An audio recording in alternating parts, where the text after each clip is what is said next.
restoration of 59 Allen Street, a Gothic structure commonly known as the Alger House. And we'll wait for Walter to get ready and to share his screen or however he wants to present.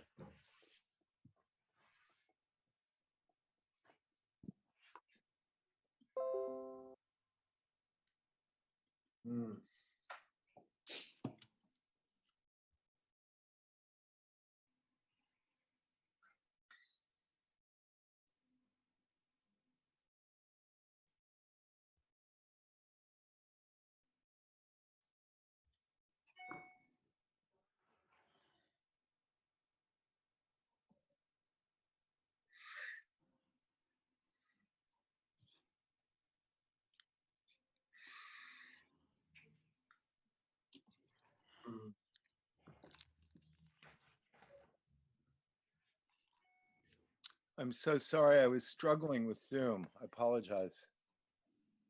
We all do. Walter, good morning and thank you. I had called the meeting to order.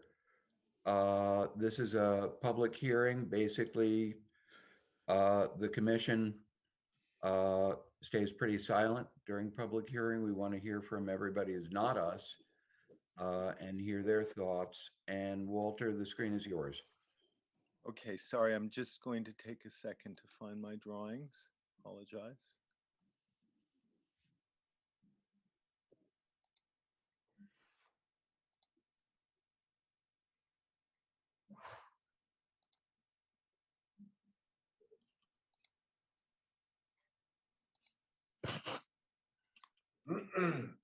Okay, so sorry. Can you so what do I push? Am I sharing now? Can you see my screen? I'm so No, sorry. you're not sharing yet. Okay, here we go. Sorry. Where do I find that? Now is it sharing? No. Now it's sharing. Now it's sharing. Perfect. Hooray. Thank you, Walter. Sorry. Excuse me, everybody. Sorry about that. Okay, so beginning at the beginning.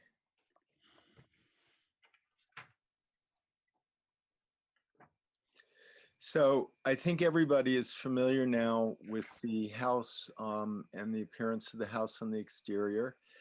This window opening here is a blank at present. There's nothing in it, but it is a recess in the brick. It has no over window drip, but it does have a sill, and it does have that characteristic little molding that goes around here. There are no openings here, so we are asking for permission to open those. Likewise, this facade at current, there's a window here off to the side.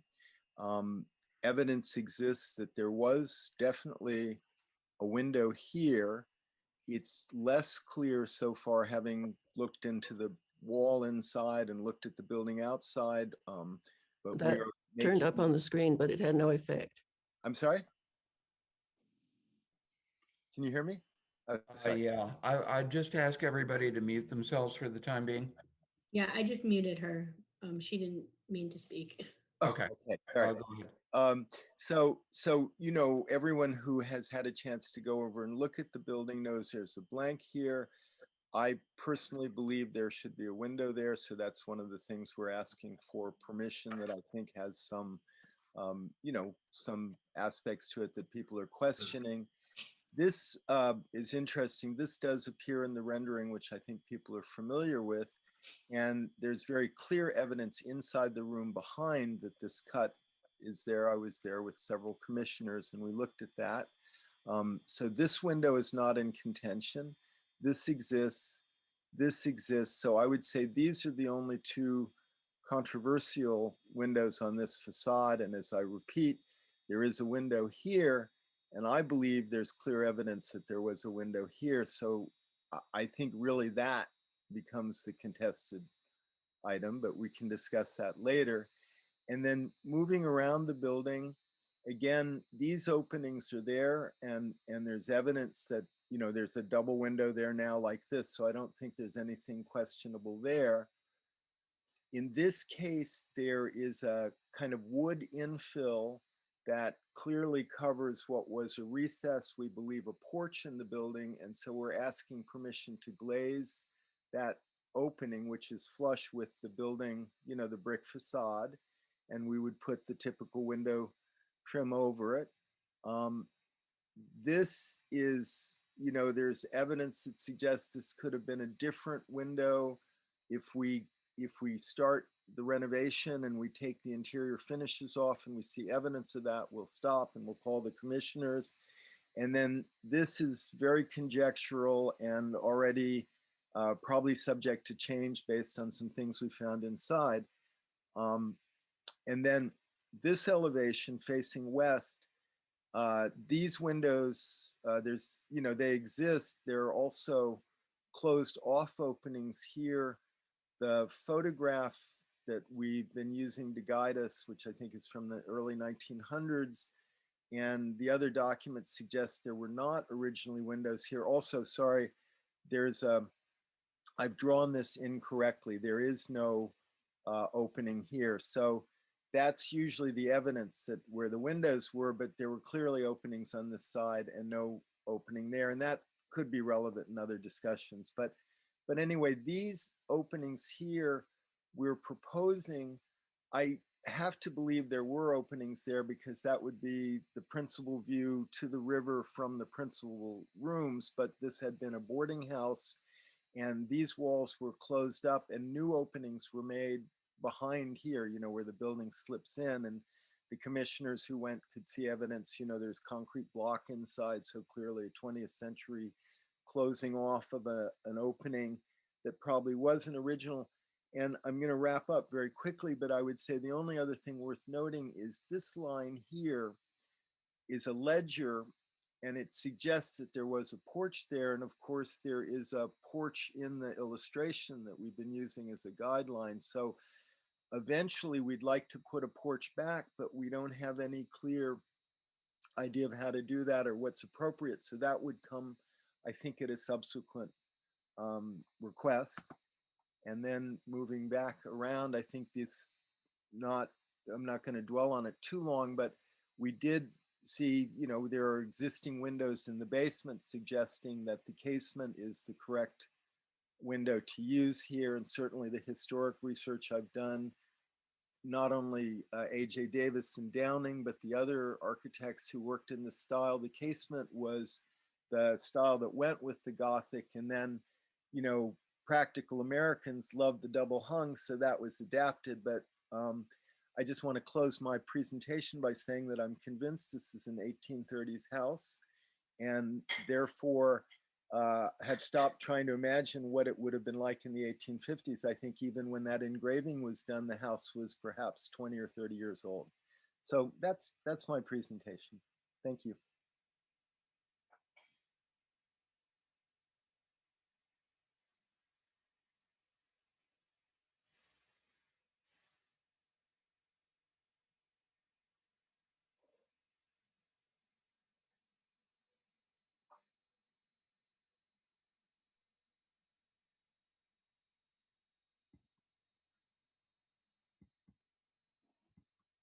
Okay, apologies. Walter, thank you.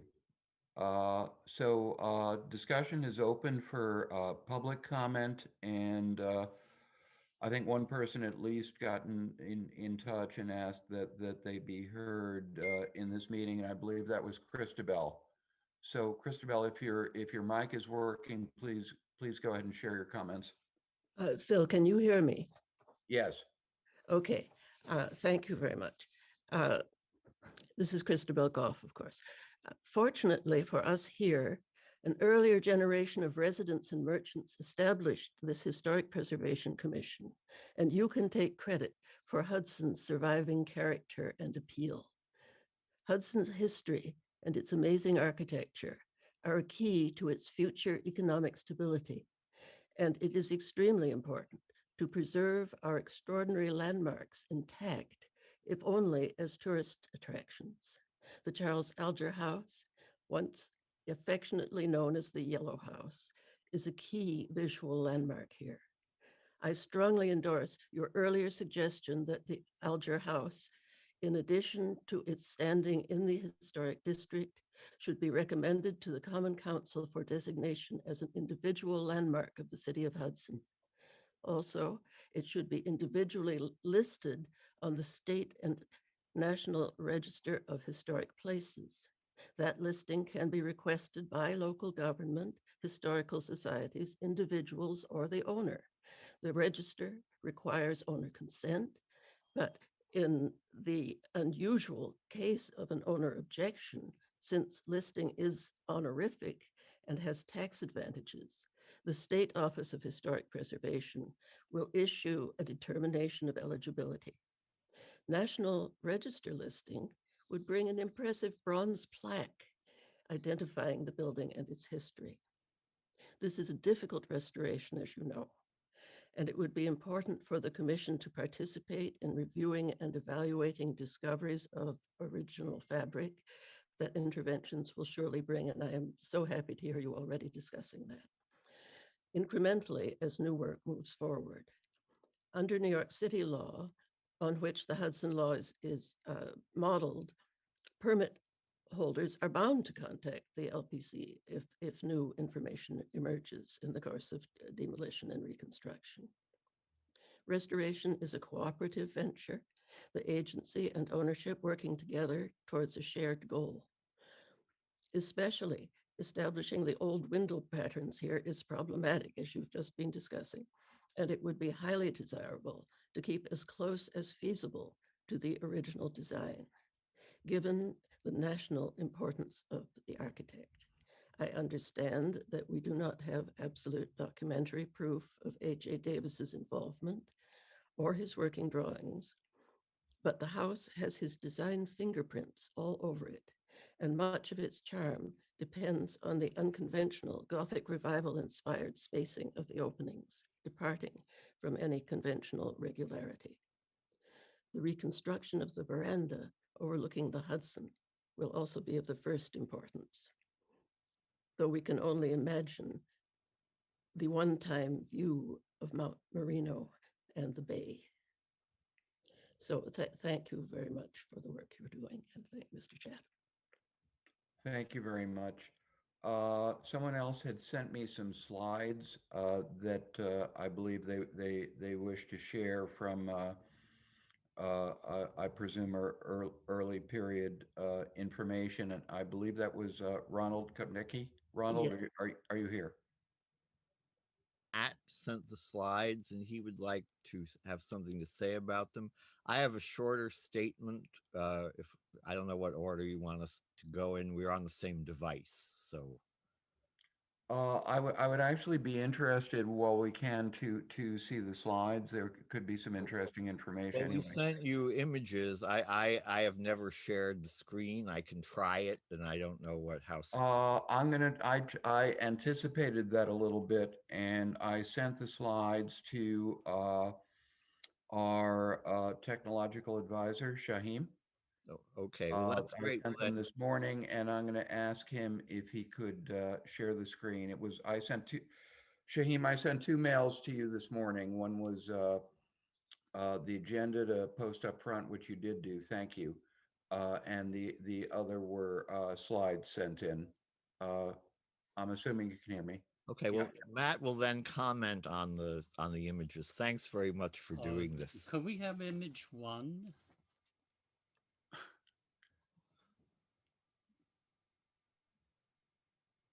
Oh, I see. This is image 3. Right, Yes. we numbered them. Okay. In a particular. So Shahim could take us back, hopefully, to image 1, if it's clear on what I sent him. If not, we can, yes. Got it. It's up. This is the photograph of the house in the winter, and it shows its romantic qualities. It shows how the fenestration causes it to have an unusual effect. It gives it height. It's very expressive, and the house is extremely beautiful. And I think this is a clear view of what it really looked like when it was originally built and designed. Next one. Number 2. This is a photograph of a painting of William Morris's house. And it has all the look and feel of this house, except for the roof. The roof is distinctly different. And the house itself is based on Gothic designs, more involved with the roof, and with Jacobean or 17th century designs on the body of the house. This was a typical thing to do. And it's been done beautifully, and it's produced a very original building. And you can see the relationship. The windows have the same eared drip moldings. There are very few of them. There are lots of blank spaces. The volumes and everything are emphasized. And this is what happens with the Alger house. Slide number 3. I think you can get the feel of that here. And I think it's interesting to see the house in this coloration. And you get a feeling for its really romantic look. Next, number 4. This is the side elevation. I went up in the churchyard to get it as straight as possible so that one could see its actual proportions. Because when you're on the street, it looks very different. But these spacings are nice. They make the two areas of the building harmonize. The main body and the west wing go together because they reflect each other, not in a symmetrical and absolute way, but in a way that registers in the mind. And if you'll notice, there's a blind window because that part of the building did not need a window on the interior. And if you notice, they do line up from top to bottom with the window below in the foundation. And you'll notice the other windows do the same. Now, it doesn't show in this photograph, but above the 2 second floor windows on the right-hand side of the main building, there are load relieving arches above each of those. Now, these are serious indicators of there having been windows. They also have a very important function. And you'll notice this wall is not cracked and it's in very good shape as far as structurally. And this is one of the reasons for that. It is protected from the weight of the roof and the weight of the wall above the windows. And this is an easy identifier for where windows were when it involves from the second floor down.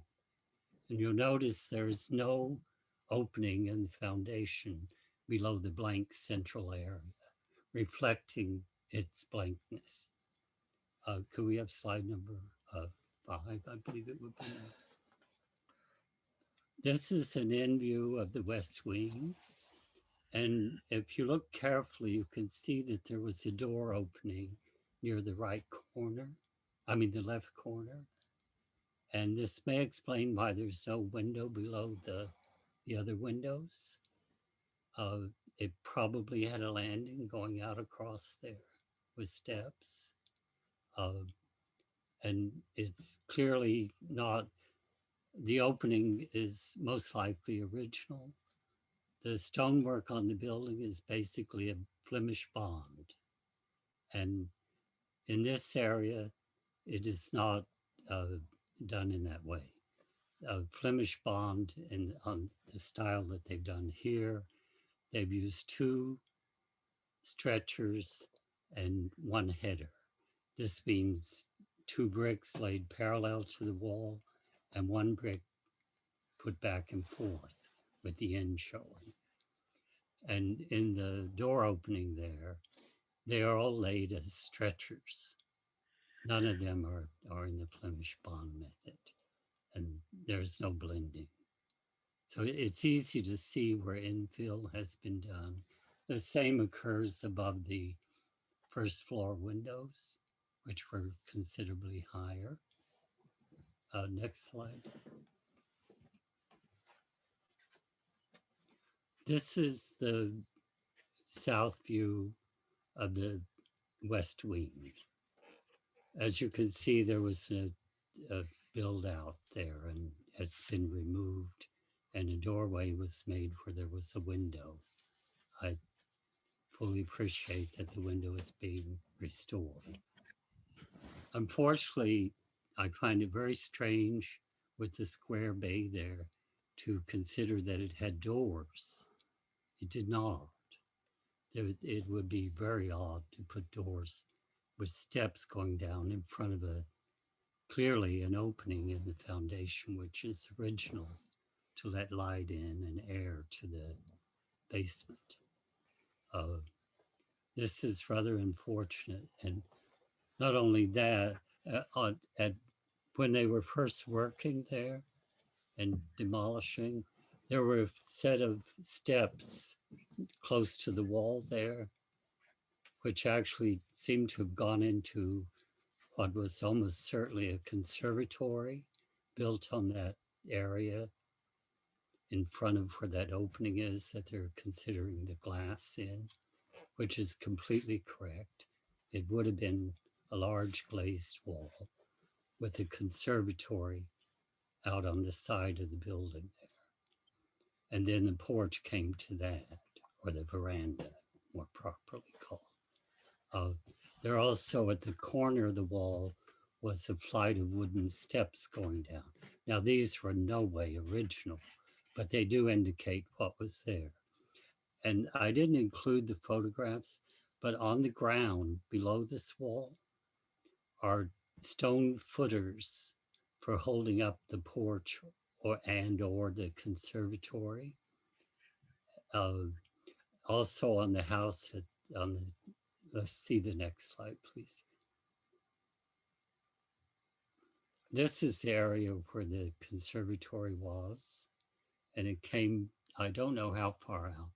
If you look closely, you can see there was a stair stringer on the side of the building. There was a landing on the second floor, and there was a door there. These were all removed and sealed up. The cement blocks there were done recently.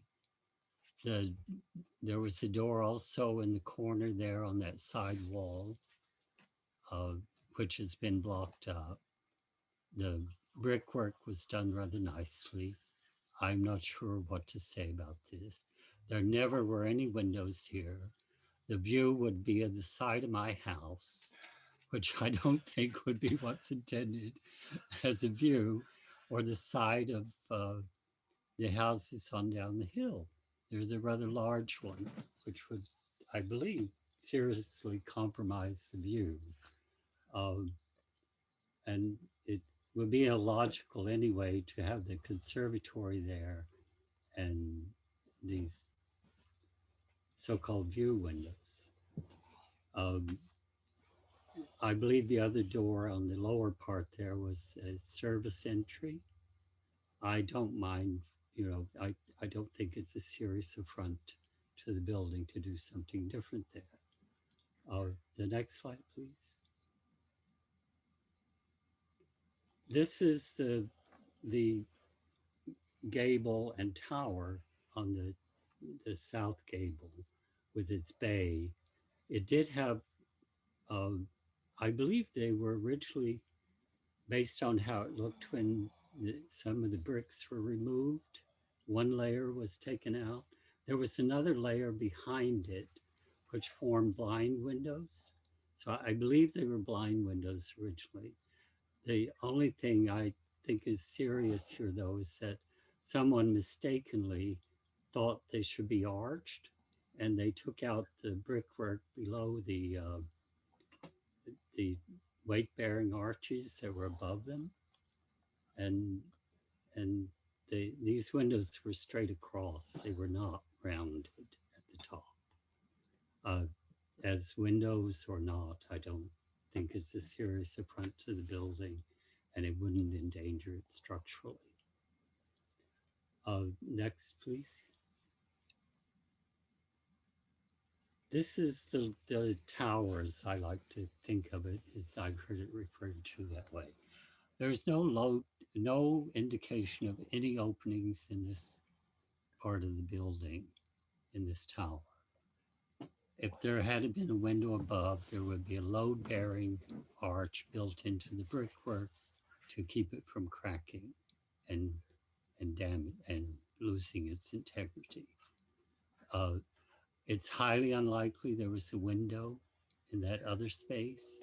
This is where there was a serious collapse when this was opened up to put those windows in that are there. I believe that this tower was as it was shown in the engraving, and I think that it's part of the beauty of the building. It has a wonderful volume. It gives variation, and I don't know, it's striking to see when you look at this, imagining it without the openings.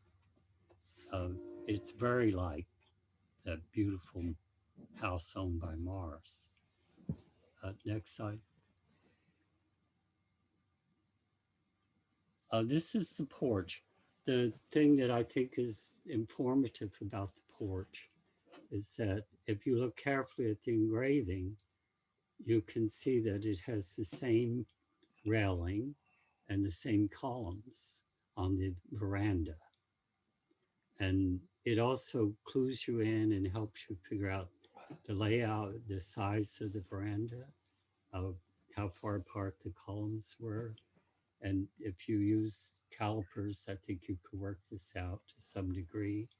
I think there is always some guessing, but I think it would be very helpful in restoring the veranda. And I believe that putting the fenestration back above the porch there is a good idea, and it will give more validity to the house. Next, please. This, to my mind, is the original door. I did see inside the entry, and as I recall, the paneling on this door matches the paneling on the doors inside the hall. It's I think, a valuable asset for the house to have its original door. It does need restoration. It's, to me, a little uncertain as to whether the clear panes in the little squares around it were always clear. But again, I think that this is part of what the building has transitioned to, and we don't know exactly how it would have been different. And it would be nice to see it with that piece of panel removed from above the arch, above the door there. And it's very beautiful and pleasant. You know, it's an elegant refinement, the door. Thank you. The next slide.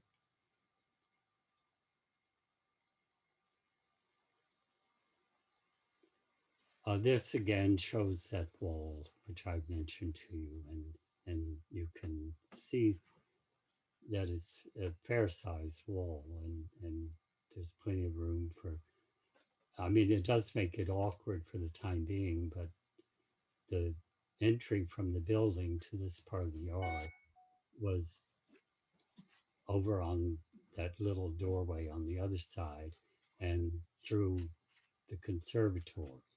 And this was standard practice, to go from the house to the garden through the conservatory. And it's a rather elegant and pleasant approach.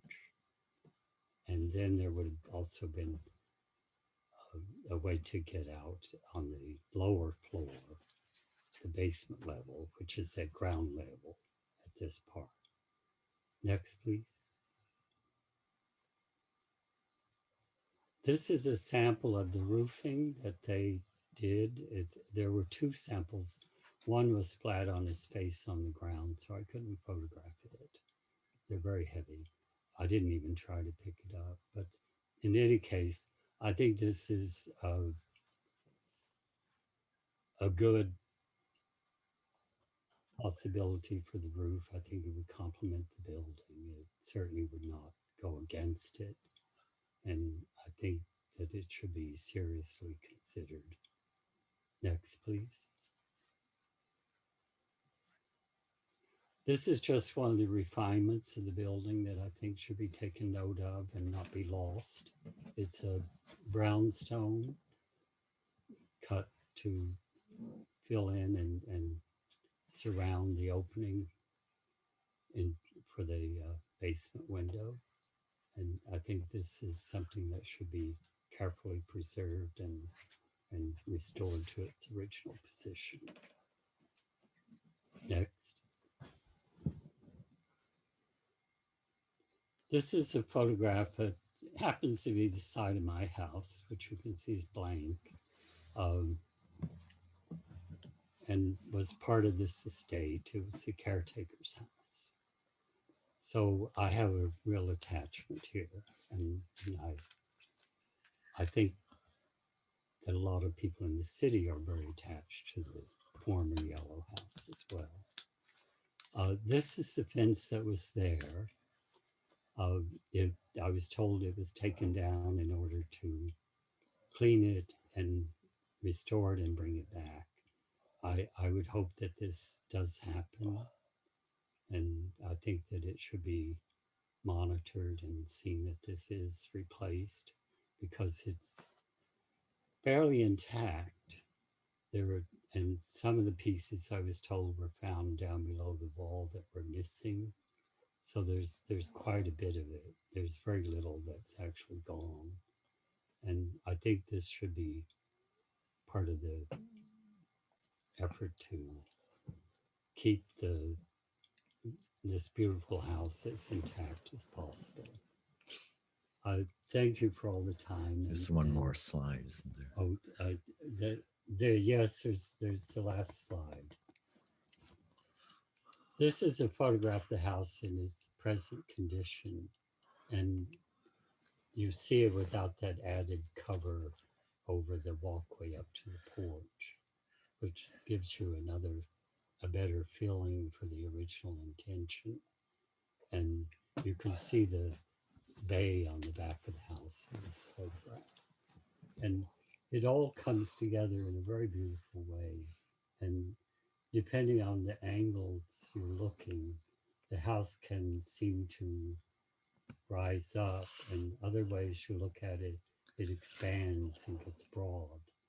And this is all a function of its plain walls. And once its roof is restored, it will have that early medieval look on the roof with its Jacobean or 17th century look on the walls of the main body of the building. And they will complement and offset each other. And I think that these volumes and massings of areas should be preserved, and I think it's the original intent of the architect. And I believe that this is, the work of of America's great architects, and we need to preserve it and keep it looking as though he designed it instead of a redo. And I think that its protection and conservation are a benefit to the city and will not only bring beauty to us all, it will make our city attractive to people visiting. Thank you very much.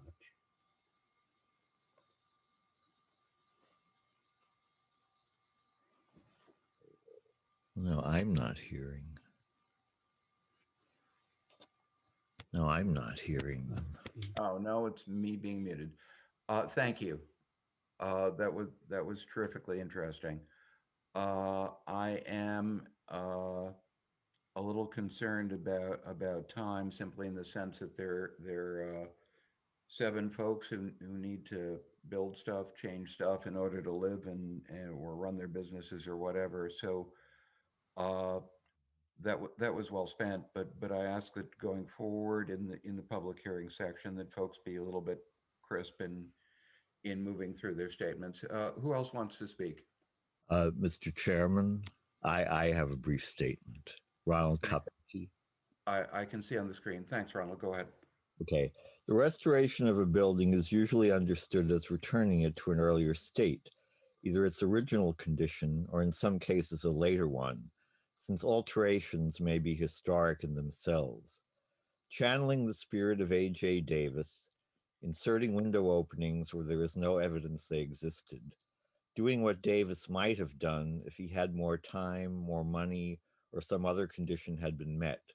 Whatever these actions may be, they are not restoration or preservation. They are a new addition, a revision, a revised version of the building. Even if the appeal is made to other buildings by Davis in support of the proposal, such reliance may introduce a distortion. What if Alger House is an outlier, an idiosyncratic specimen in the Davis canon? The building itself may be made more regular and uniform in its configuration than it was in fact. Making it conform to his other buildings may deceive us into a false impression of greater uniformity within the Davis canon. Though you may approve the proposal, please consider that what you are approving may not be a true restoration. Thank you. Thank you very much. Other folks out there who wanted to speak during the public hearing, either just kind of raise your hand or grab the microphone.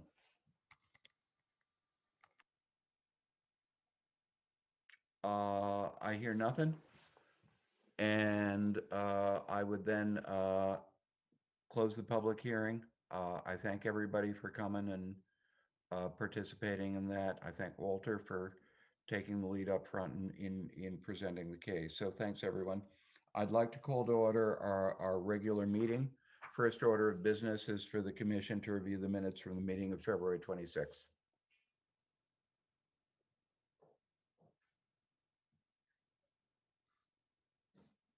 Any questions or comments on the minute? Otherwise, we will take a vote. May I have a motion to approve the minutes? Motion. Thank you very much, Hugh. And a second, please. Anyone? Paul, thank you. All in favor by voice or hand? Aye. Are there any opposed? None. Minutes are approved. Rebecca, one more time, it's so great to have you. Thank you very much for that. I wasn't sure how to quite categorize this, but on 107 Union, we had asked the applicant to come back when we issued the C of A if there were new discoveries and whatnot. So 107 Union actually is a request to revise a fairly recently approved C of A. Who will be here today to speak for 107 Union? I will be. Thank you very much, Stephanie, and good morning. So go ahead and tell us what you discovered and what you need to change. Yeah, so we were hoping that we would discover under the vinyl siding on the front of the house, we were hoping that we were going to discover a clapboard underneath. As I was told during the last meeting, that happens sometimes and it's usually well preserved. Unfortunately, not at 107 Union Street. There was some sort of plywood or board underneath. It's not anything that you can use as siding or that you would, preserve, unfortunately. So we found that out. And so I just decided to look for other siding options. We didn't want to replace it with the like, which is a cheap siding that doesn't even go with the houses on either side. The reveal is too small. So we found a siding called LP, let's see, it's called LP Smart Side. And I have a bunch of pictures of what we're proposing to do that I can share my screen and show you. But we want to basically have it look like the house next door, which is what we've been modeling off of this whole time, which is 109 I think it's 109 Union Street, just to the left of it. It's a well-maintained row home that looks just like our row home. Okay. Just as a frame of, I hopefully am unmuted, as a frame of reference, I'm going to ask Victoria maybe. Victoria, do you have can you pull up on the screen the recently approved C of A for 107 Union so we can see where the starting point is?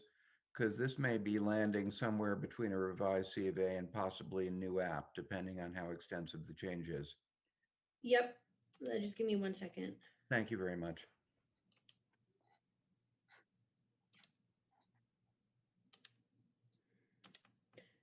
So when the board granted this C of A back in November, it said that to replace siding with any other material other than a like for like replacement of the vinyl, it would require additional review by the HPC.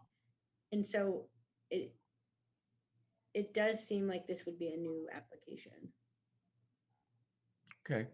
As long as we have Stephanie here, though, Stephanie, can I ask you to show what you're thinking of using?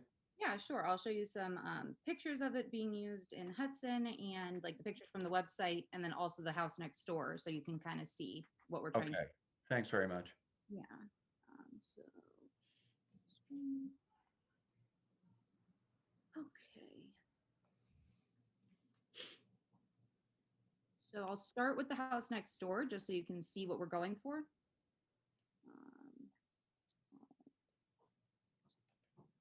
Sorry, I'm not the most advanced at sharing my screen, so I'm not sure what. We can see a Okay, gray just house a picture. with orange. Okay, yeah. So that's the house next door that we're trying to mimic, like a clapboard look, basically. And we're going to try to use that same, or we will use the same reveal in the siding, so it mimics this house next door. Different paint color, obviously, but so that's one. So I'll share.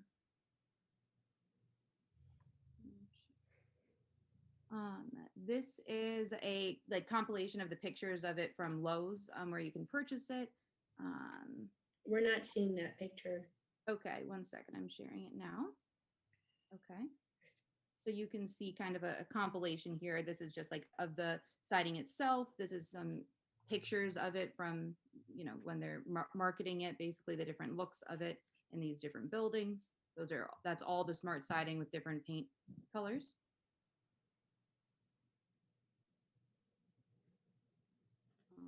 All right. And then these are some pictures from the contractor who just did a garage in it, which is a 10-inch reveal. So ours would be 2 inches smaller, but this will give you an idea of something that was recently done.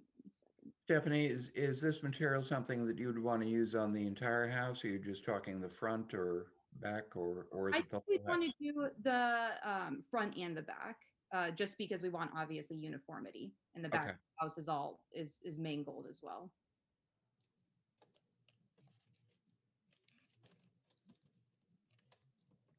So that's that. And then there's another one that I can show you. It's a slightly different view of that same garage, but. Okay. Here. Thank you. I think, and I'll ask the city attorney to comment as well. I think this basically is a new app. And we probably would love, well, yeah, I think this is a new app. Victoria, your thoughts? I agree that it's a new application because Okay. they're presenting, yeah, it's a new application. I did Okay. fill out a new application per my conversation with Craig and submitted it with this.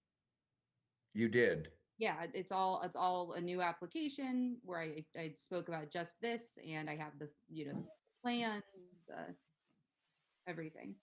So you have submitted a new application to code enforcement? Yes, that's correct. It's shared I'm in. sorry, Stephanie, I didn't receive that. As far as I can tell. Bill? Yes, That's correct. That application was forwarded off to the commission. it was. Forgive me then. That's totally my fault. And we're there. Can you share the screen with that application? Sure. I have it. Hold on. Here. Thanks very much. Victoria, you have it, you said? Yeah. Okay.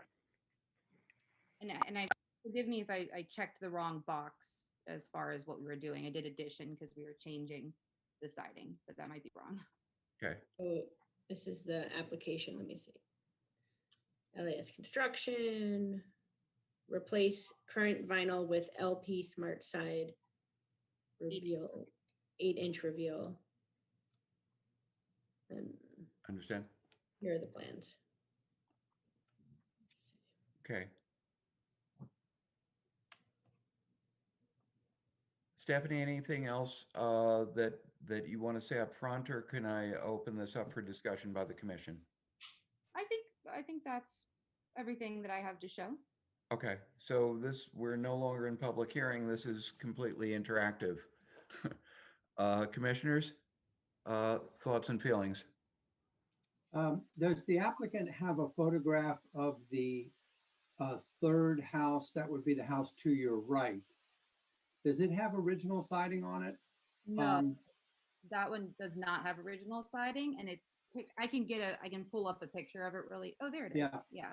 Yeah. No, So your house is in the middle, is that correct? that's correct. Yes. Yeah. And so the house to the left is what you're using as an example. Is the house to the right then, is that vinyl siding also? I believe it's a vinyl siding, and I Yeah. used one to the left just based on my last application with you guys, as you said, Yeah. that it was the model, the one on the left. Yeah. The siding that is on the house to your left, is that siding actually wood? My contractor said it was not. When I asked him, Yeah. that's what he told me. Yeah. It looks like it's some type of a cementitious a cement board that's not sometimes referred to as asbestos shingles, although frequently it doesn't have asbestos in it. But I'm guessing that siding to the left, and it's completely a guess on my part, is not original to that house, and therefore not original to your house or to the house to the right. I would be very much interested to know what the original siding was, since we have so much original exterior architectural woodwork available for these three houses. I'd really like to know what the original siding was of this house. And I would be somewhat reluctant to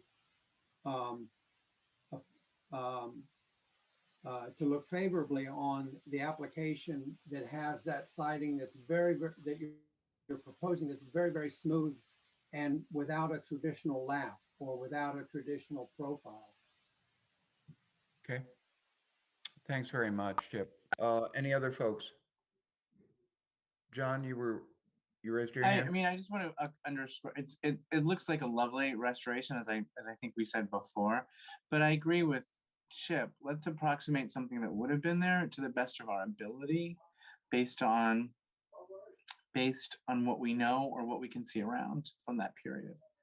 So, you know, if we don't know what that is, then can we guess? And maybe I would turn back to Chip for a recommendation, but this is a great opportunity. You're doing such great work on the house. It's a great opportunity to put something back, even if it's not original, it could be closer to. So the concern I'm hearing then is that it's this specific material, and I'm. I mean, it sounds like it's two things. It sounds like it is the specific material, but it's also Chip, you said the profile. I'm not sure if you mean the size of the boards or if you mean the way the boards are shaped. You're muted, Chip. Yes, I would say both, because we don't really know the profile of the original material. It's also a possibility that when they put the aluminum siding on, or the vinyl siding on that's on now, and they may have put an insulation board or a layer of plywood behind that, which is what you may have uncovered when you pulled off some of that vinyl siding. the original siding might be underneath that material that you're looking at once the first time you pull off the vinyl. Were you able to pull off any of that sheet goods, whether it be the plywood or something that obviously is not siding, to look behind that? From what I was told from the contractor, I'm not the one physically pulling it off, but the contractor had told me that there was nothing underneath there to salvage. That's what was relayed to me. I Yeah. asked, because obviously we said we want to try to salvage what we can for our application. And he said Well, there's nothing to be salvaged underneath. maybe the question is not what can be salvaged, but what can be discovered. Sure. I mean, if I could speak up for a second, I think part of the issue is, as others have said, you are restoring the facade of this house by replacing the windows and restoring it back to the form of the original building. So in that context, it makes a lot of sense to try to restore the clapboard or whatever the material would have been on the front of the house. I also think I just want to say that I don't think we're talking about the back of the house. I mean, I think if you wanted to use the cementitious material on the back, that would probably be okay. But while you're restoring the front and making the windows look the way they looked, it would be consistent and attractive, and also maintaining a historic structure if we could get a similar material on the front to what was there originally. Can someone give me some guidance on what I should be using as original material? Yeah, I mean, I think there are houses right nearby, maybe across the street, that might have original siding. And I think if that's the case, then something that looks like something of that period would be saleable. Not saleable, would be very convincing to me. And I would say that even if it's a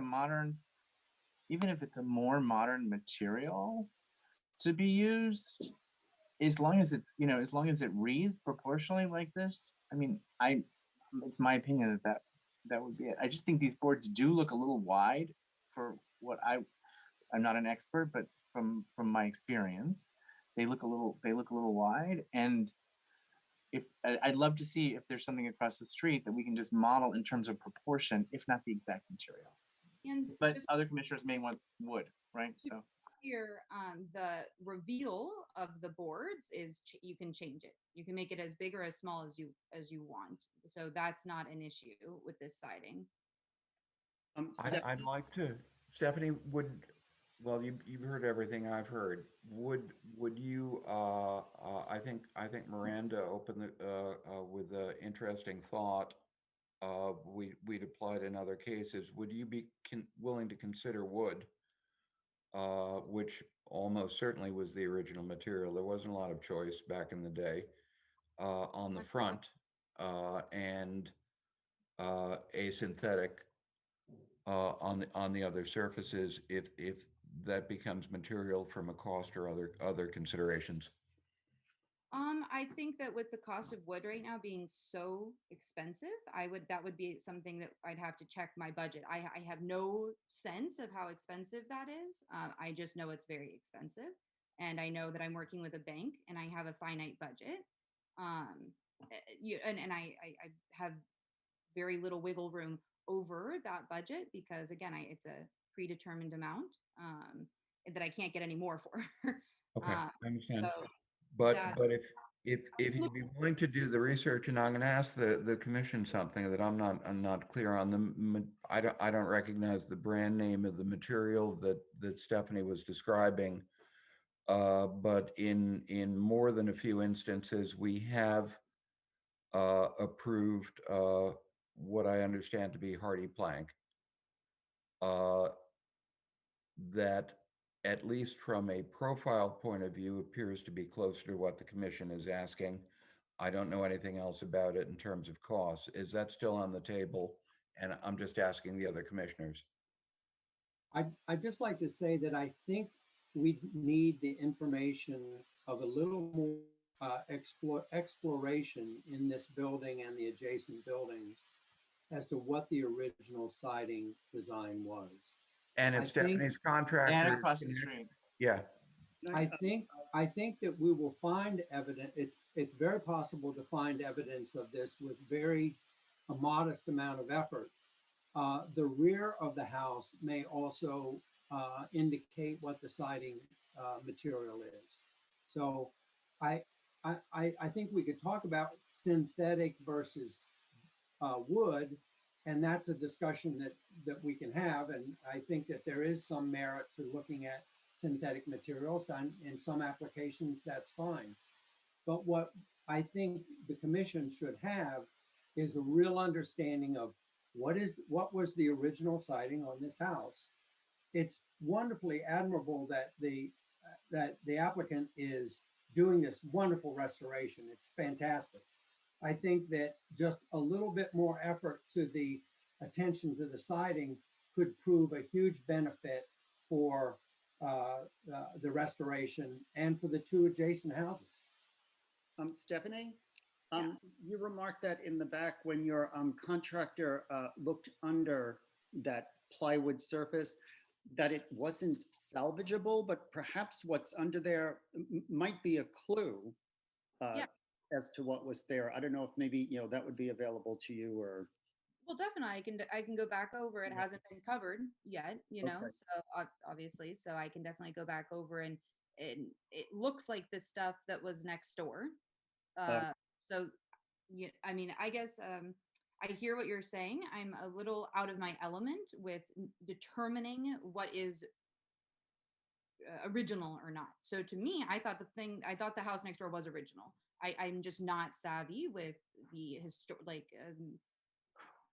Okay. I'm just looking for some guidance on the material because I can go look around, I can take photos of things, but I thought that the house next door was original, and clearly I'm incorrect on that. So I just don't want to come back, present something else, it's wrong, and Okay. What I'm We could hearing, offer some offline guidance, right? Like, if she has photos, couldn't she send them to you and Chip? And, like, couldn't she get a little consulting before we get back together so she doesn't have to come to us a third and fourth time? yes, Stephanie, I hate to see you where your position right now, because it feels very uncertain. We can fix that. Okay. I will follow up on John's proposal. You should feel free to stay in touch with me. Okay. And we'll see if we can help sort this out, because I don't, there's no reason for you to be stuck. We want it unstuck, so you can go ahead and do your building. Yeah, that'd be great. So I guess the protocol, we'll stay in contact. We'll figure out maybe a good alternative that I can price out. Well, certainly talk to your contractor, see if there's any more information. Folks have mentioned that right across the street might be some good examples, and then give me a shout and we'll try to sort this out. Okay, the building right across the street was just updated by Galvin. He just did 2 buildings directly across the street, or rather catty corner. Yep. Maybe it's the buildings just to the west of this, Okay. away Fair from the enough. river. Okay. So I don't see any need for us to make any further motions. We'll be in touch, and hopefully the information will be at hand, and we're going to come back at the next meeting and get your work underway. Okay, so that's what happens next is we stay in touch, and then I come to the next meeting later this month. And That's correct. Your application will change a bit in terms of what you submitted today as a function of what you want to do going forward. But we're going to ask you to represent at the next meeting, try to answer some of the questions raised by the commission, and we'll try to help you through that. okay, thank you. Okay, thank you very much. I have 59 Allen Street on the agenda, because typically after we have a public meeting, there's a discussion by the commission. 2 things are a little bit different now. First of all, the question is whether Walter is ready to take this through the commission and requesting a vote, or whether there's stuff he wants to do going forward to an application. And secondly, I'm pretty sure, although he'll answer for himself, that Craig has not had an opportunity to spend a lot of time, and there may be some code issues in terms of fire egress, et cetera, that are not totally resolved. But I'm going to send that back to Walter. You got the mic. Well, Are with you an looking for a intro- vote today? with an intro like that, perhaps one should request that we leave it open for further discussion. I certainly think if Craig hasn't had a chance to review it, if you all aren't comfortable, I would like to make two quick comments. If we are going to leave it open and bring it back for another time. One is I really appreciate what the neighbors said, and I think we're all here to try and do the right thing. I do want to point out that thanks to Carol's research, among other people, we learned that there was a massive landslide on this property and that the house probably was severely structurally reworked in order to be in the condition it's in now, which is one of the better masonry buildings in Hudson. So please, when we consider existing physical evidence, let's consider the possibility that things changed a lot more than people allow for. And then, sorry, the other comment I want to make is I agree with the compositional methods used by the English pastoralists who are trying to create something. But if the neighbors can show me a single A.J. Davis building that doesn't practice at least a compositional method where the whole thing might be asymmetrical, but each section is randomly or absolutely symmetrical, if they can show me an example of a Davis, I will withdraw the request to put windows in that blank wall. But I think they've got it wrong, and I'm sticking by my guns. Commissioners, maybe I got it wrong. Shall we go ahead and go through the application and see if there's a way forward? Well, let me ask Craig. Craig, is there anything you need to weigh in on from a code point of view that would change our process? Not as of today. I'm in the middle of the review for the interior. The only question I have, and I haven't even looked at it yet, is I know there was a question about a window on the Allen Street side, I believe. If the other side of that window is a sleeping area, in order for that to be a sleeping area, it has to have an egress window. So I don't know, Walter, is that the case, or is that window serving another purpose? On Allen Street, there's no sleeping window on the ground floor. All right, so wherever you're proposing to add a window, I know that was a conversation I was in the middle of. Those rooms, all the bedrooms we're proposing already have legal bedroom and escape windows in them. Okay, so with that said, I don't think anything on the exterior would have any hold up as far as code review. Okay, then Phil is wrong. And I think we should give Walter an opportunity to go through the plans and see if we can possibly vote today. So I'm sorry, I thought there was an issue though from the last meeting about the exterior treatment of the walls. And whether it had to be insulated or because of the depth. There was. So, okay, So that was something that Craig had to review. should I comment on that? Yes. And I'm sorry, I apologize. We were proposing the exterior insulation because we thought it was required by code and we're trying to avoid wrecking the interiors.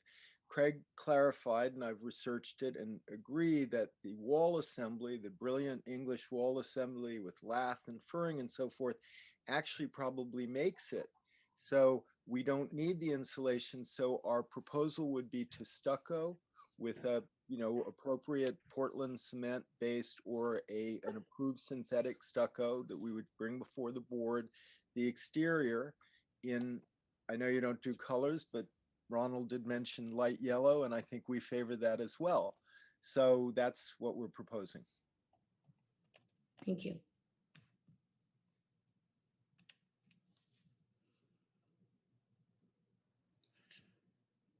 Phil, you're muted. Phil, you're muted. They say. There you are. Okay, I think we should carry on the discussion. I got it wrong, and Walter, I apologize. We have the information we need. Craig is cool with going forward, then we should be too. How do you want to do this? Do you want to put up slides, or you want folks to go ahead, John? I would just love to hear, this is so important. And if I could make a request, it would be that we hear from Chip, our architect, first, and you know, and so that I myself can be guided on what the appropriate approach here is. Okay, good. I'm happy to do that. Walter was very gracious in giving me a tour of the building yesterday, through the interior, the basement to the attic. It's quite an extraordinary and wonderful building.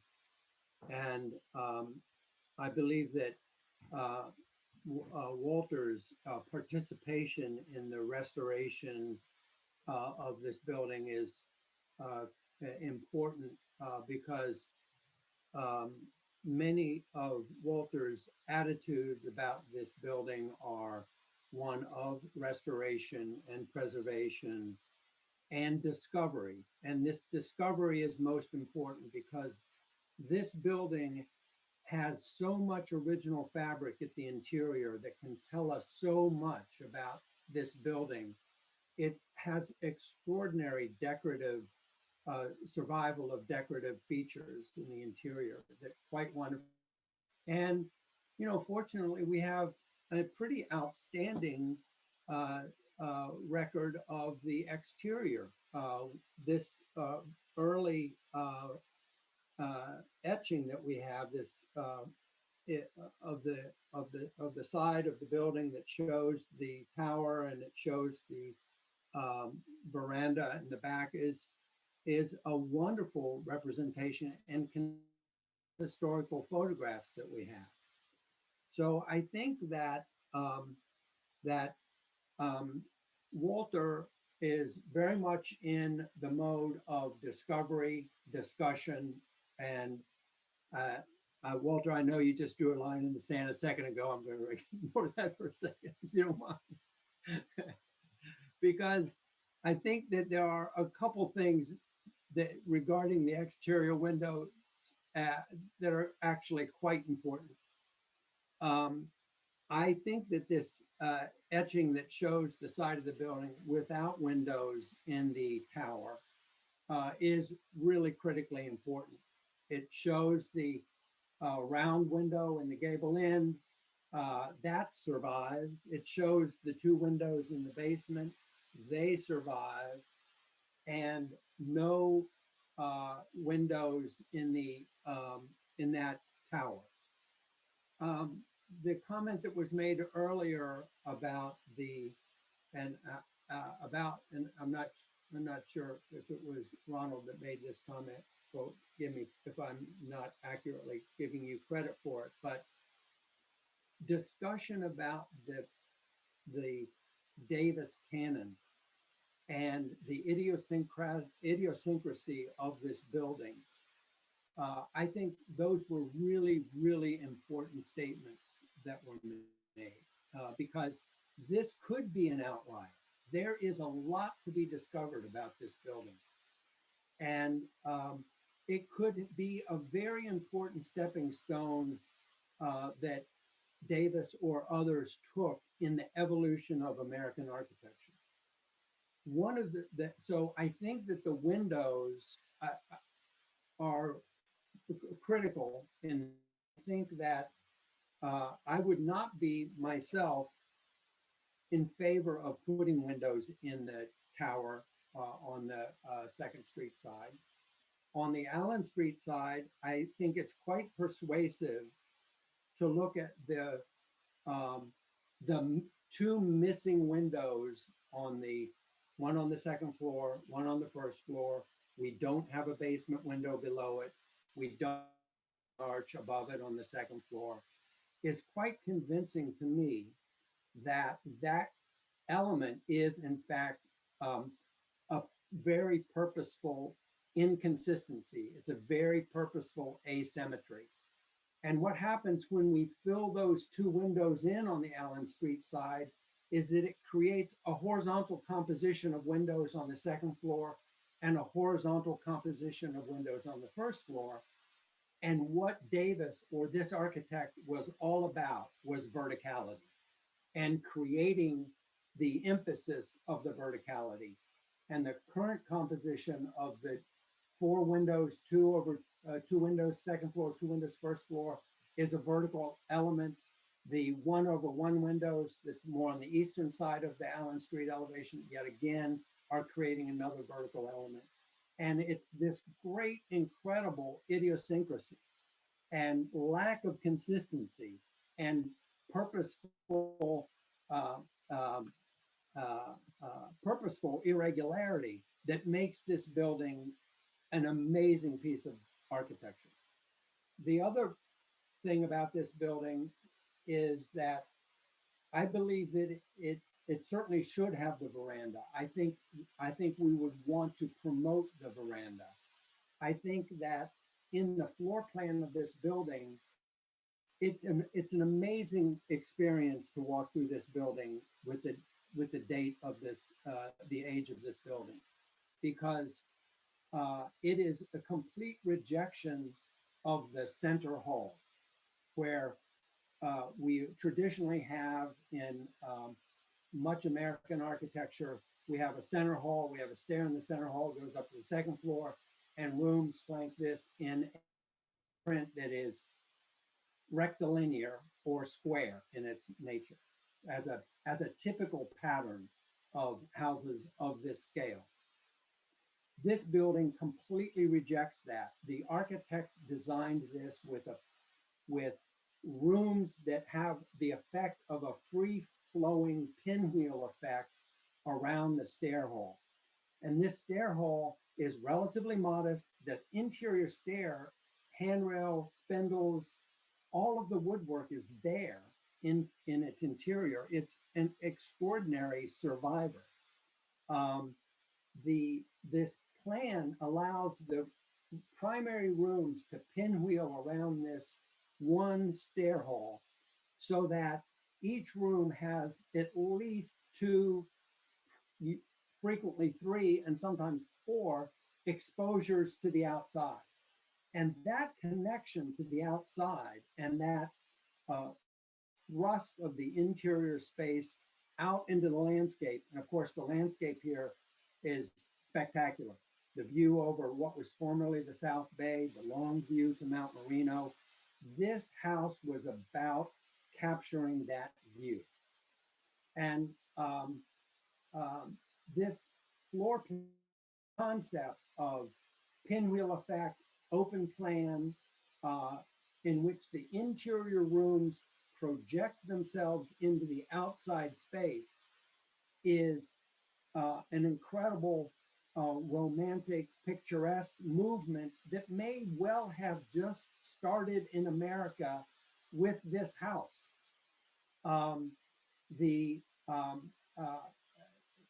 This house predating Frank Lloyd Wright's use of the pinwheel, Frank Lloyd Wright's use of projecting a room out into the landscape, is the birth of modernism. So this house predates that by possibly a generation of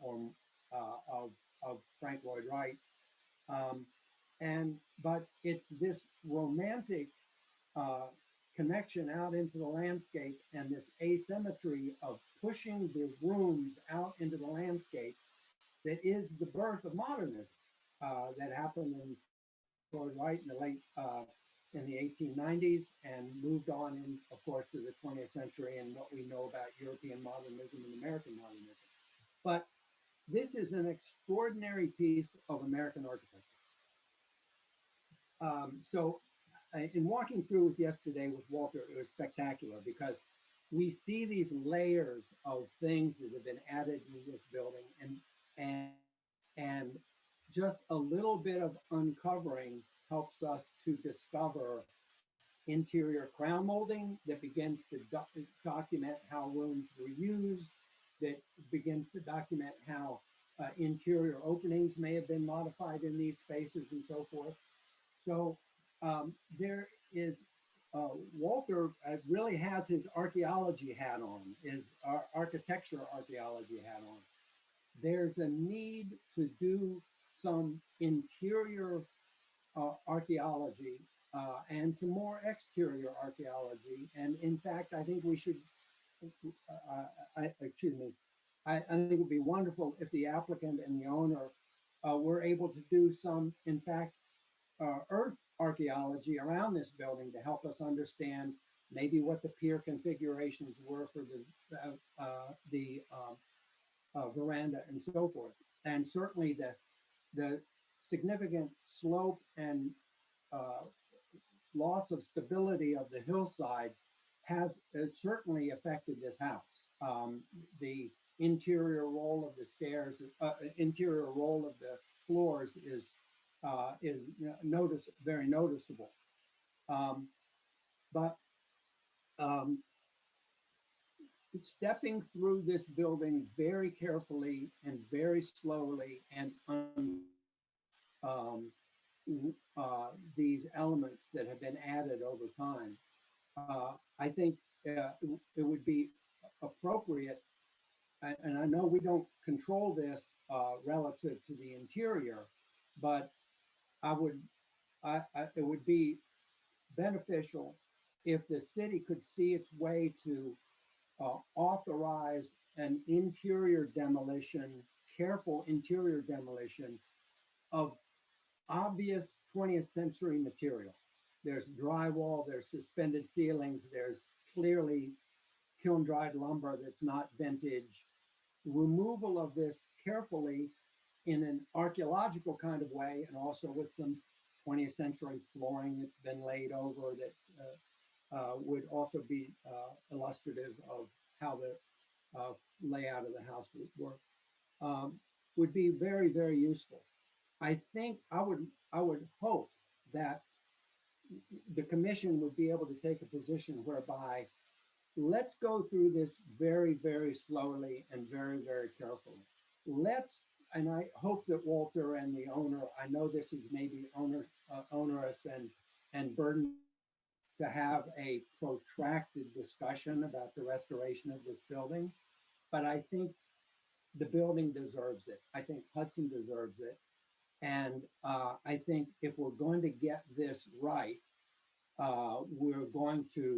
it's going to take a while for us to explore it, think about it, understand it, and come to an understanding of this really, really important building.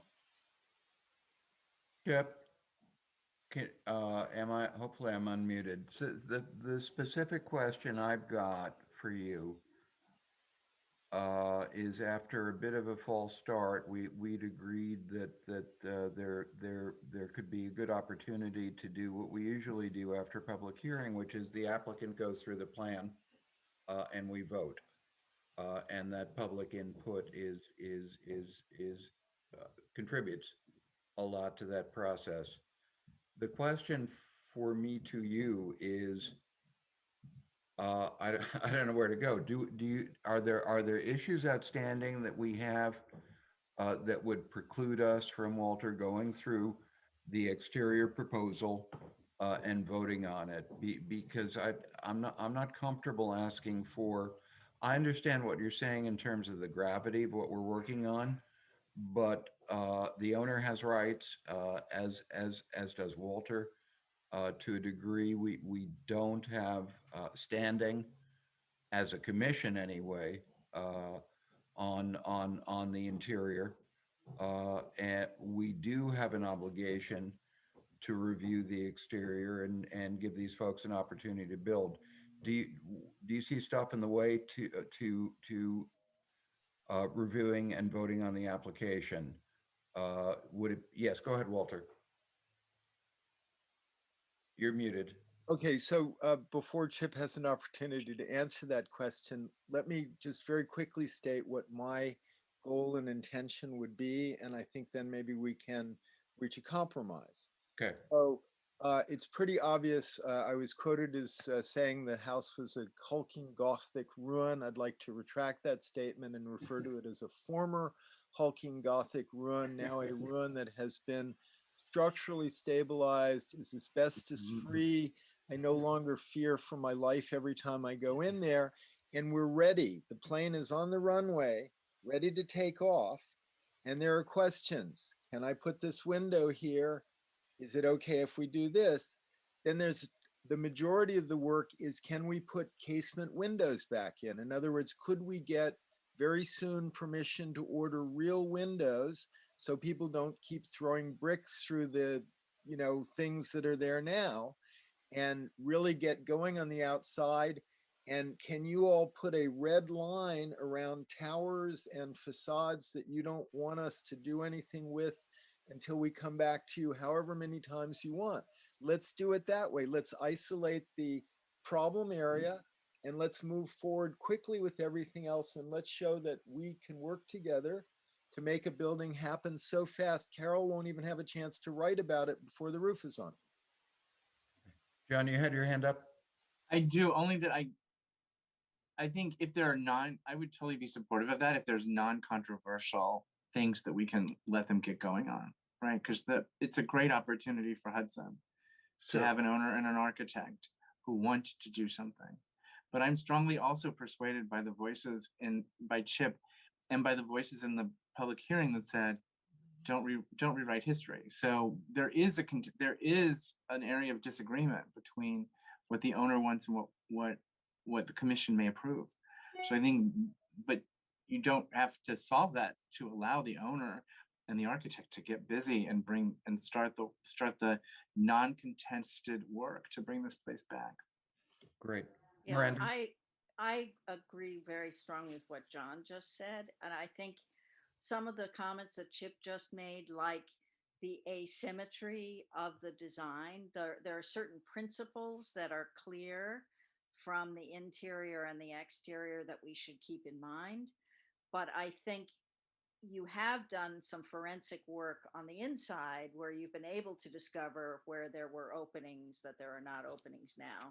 So I think we could do what John suggested, pick those things that we feel pretty confident are consistent with the original building and highlight those where it's unknown and where more research needs to be done. If other commissioners want to comment, otherwise my thought is that we asked Walter to share his screen and we actually go through particularly the fenestration one by one.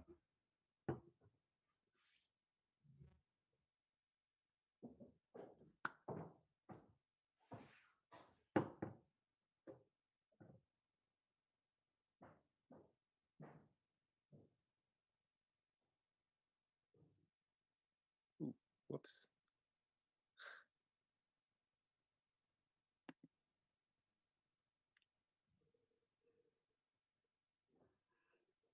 Am I on? Is this Yes, good? you're on and your picture's up. If you guys would forgive me for a minute, I've got to step out. John Schobel, would you please chair? Can do.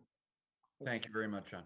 Great. So, I'll try and make this as quick as possible because we all have other things to do. So this one, I think we've discussed already. These all exist. Everything is here. This is a blank opening. We're asking for 2 windows here. We're perfectly happy to forget about that for now and discuss that later if we find evidence that windows were there. I don't think in any way, shape, or form this facade is a deal breaker. So I would be personally, and I bet the owner would agree with me, be willing to take this one off the table. And if you all want a blank there, it's the street facade now, so no issues. Now, moving around the corner, as an architect and an A.J. Davis fan, I really believe this was the front door and that there wasn't some wonky side way to slide into this. This was a front on, carefully composed. I agree, everything pointing upwards. And in my opinion, this is already asymmetrical, but I'm sticking with my balanced and local symmetries argument. But again, if you all don't want to put those 2 windows in on the tower, I'd take that off the table now and call you guys back immediately when I find conclusive proof that my theory is correct. What I fear really, and you can see this slope diagram in my drawing, This was Second Street, the major street up from the harbor when there was a port down there. And I believe this was an incredibly carefully composed facade meant to be shown more or less something along the lines that I show, but let's not stop the renovation of this wonderful house over it. Let me put in this, which I don't think we disagree with, and that's already there, that's there. So it's really, if you want to take those two off the table for now, fine. I'm hoping these angle windows are okay, but we can talk about that too. Basically, I would be happy to get permission to put casement windows in the existing openings as we suggest they were. And then moving around here, hopefully no issues there. I mentioned to Chip yesterday, there are 2 windows here now, which certainly make this a more pleasant room, but I don't actually believe they would have been there. I think they really mar the composition, and I think it's very awkward now. Again, I'm being told, other people have different opinions about what's existing. So if we want to leave those windows, I'm okay with that. I think there's some contention about this, and I hear some contention about that. So we could, put all of that on hold and say, look, let's start the renovation and let's come back and look at that later. I did hear Ronald say he was okay with closing that door off. So as long as we have a way to bring the groceries in, I don't think we're going to argue.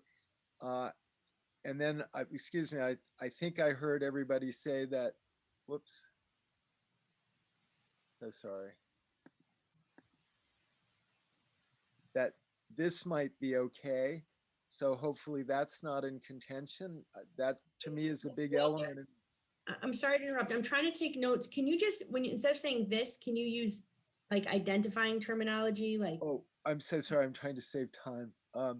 Yes, so there was a conservatory that we've proposed, Victoria, that is in the old service entrance and the porch level above between the main block and the secondary block of the house. And we're proposing putting that back in as a glazed structure on 2 levels. And that would be flush with the existing brick facade of the building. And, that obviously has a structural component we want to get in there. There's kind of this weird arch holding up this big masonry structure. So the other part of my argument is let us get in there now and stabilize the existing while it's a stabilization question. Obviously, if you've been over, you'll see that this wall that Ronald's photograph showed in terrible condition. The outside wall has been repaired. All of this has been put back. The building has been stabilized and we're now ready to proceed. And, the other question is the roof, of course, and we are going to resolve that by, I thought we had an approved roof, so we'll get that in front of you when they're ready to put the roof on. Sorry.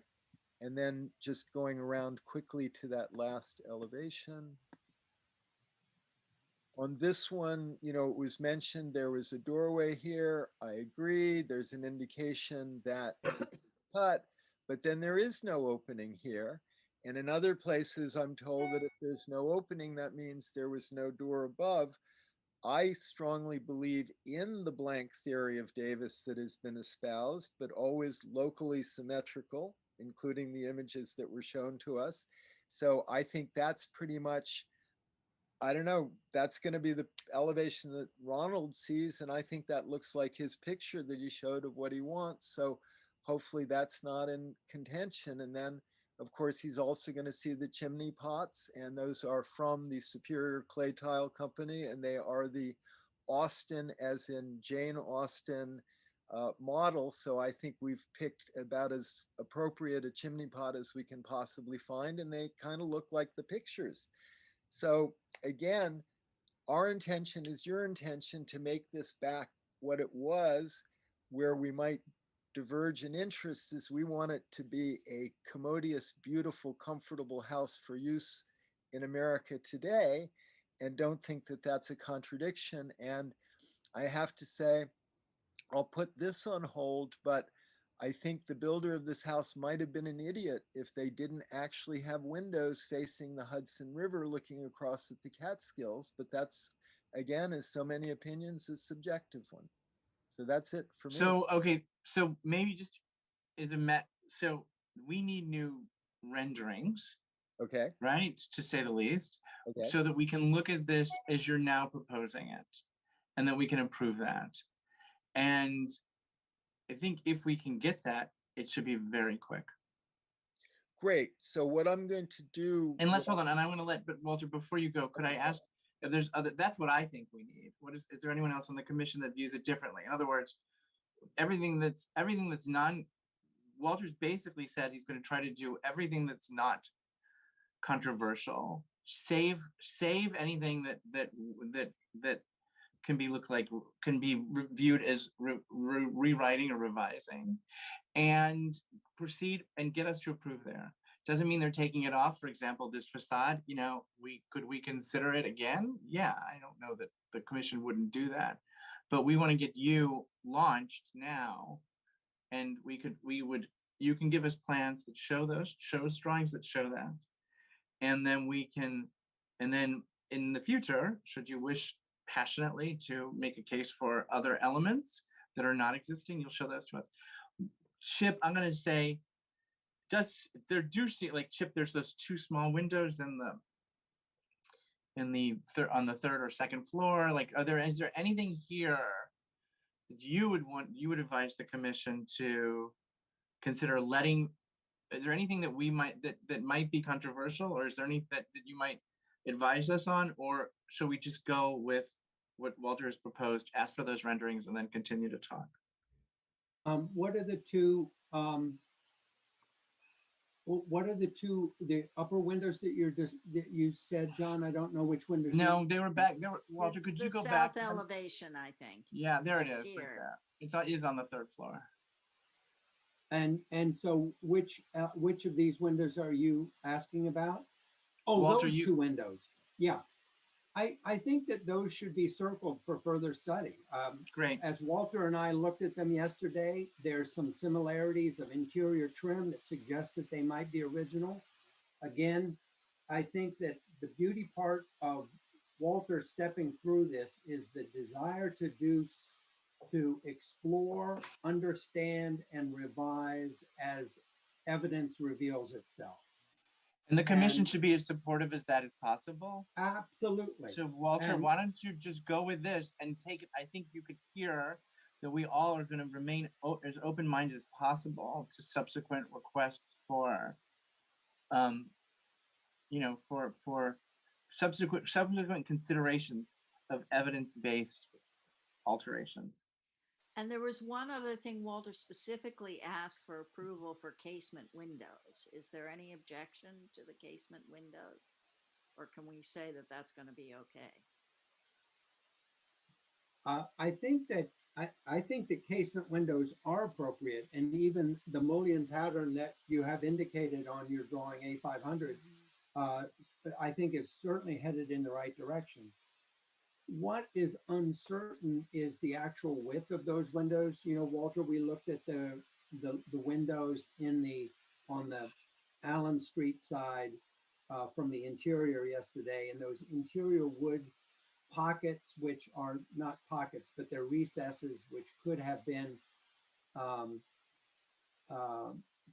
for blinds, wooden blinds to fold back in, or they could have been for the windows to fold back in. I do think that there's some additional, maybe do you have I think a very purposeful detail of that jamb and sill and head condition that shows where the brick is on the outside of the building and those pockets are the inside of the building.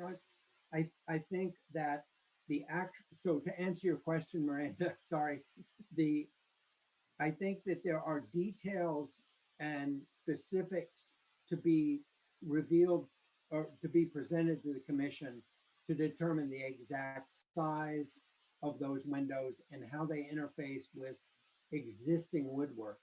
Because as Walter has mentioned, the desire to keep interior woodwork and interior finishes in this building is quite important. And so finding that way to discover the window, I think is something that we should review further, but with the basic concept that casement windows are appropriate. For So instance, Then I would say we're not presumably if approving it now. Walter's, We need more. I would say that the takeaway from that is we're supportive in concept.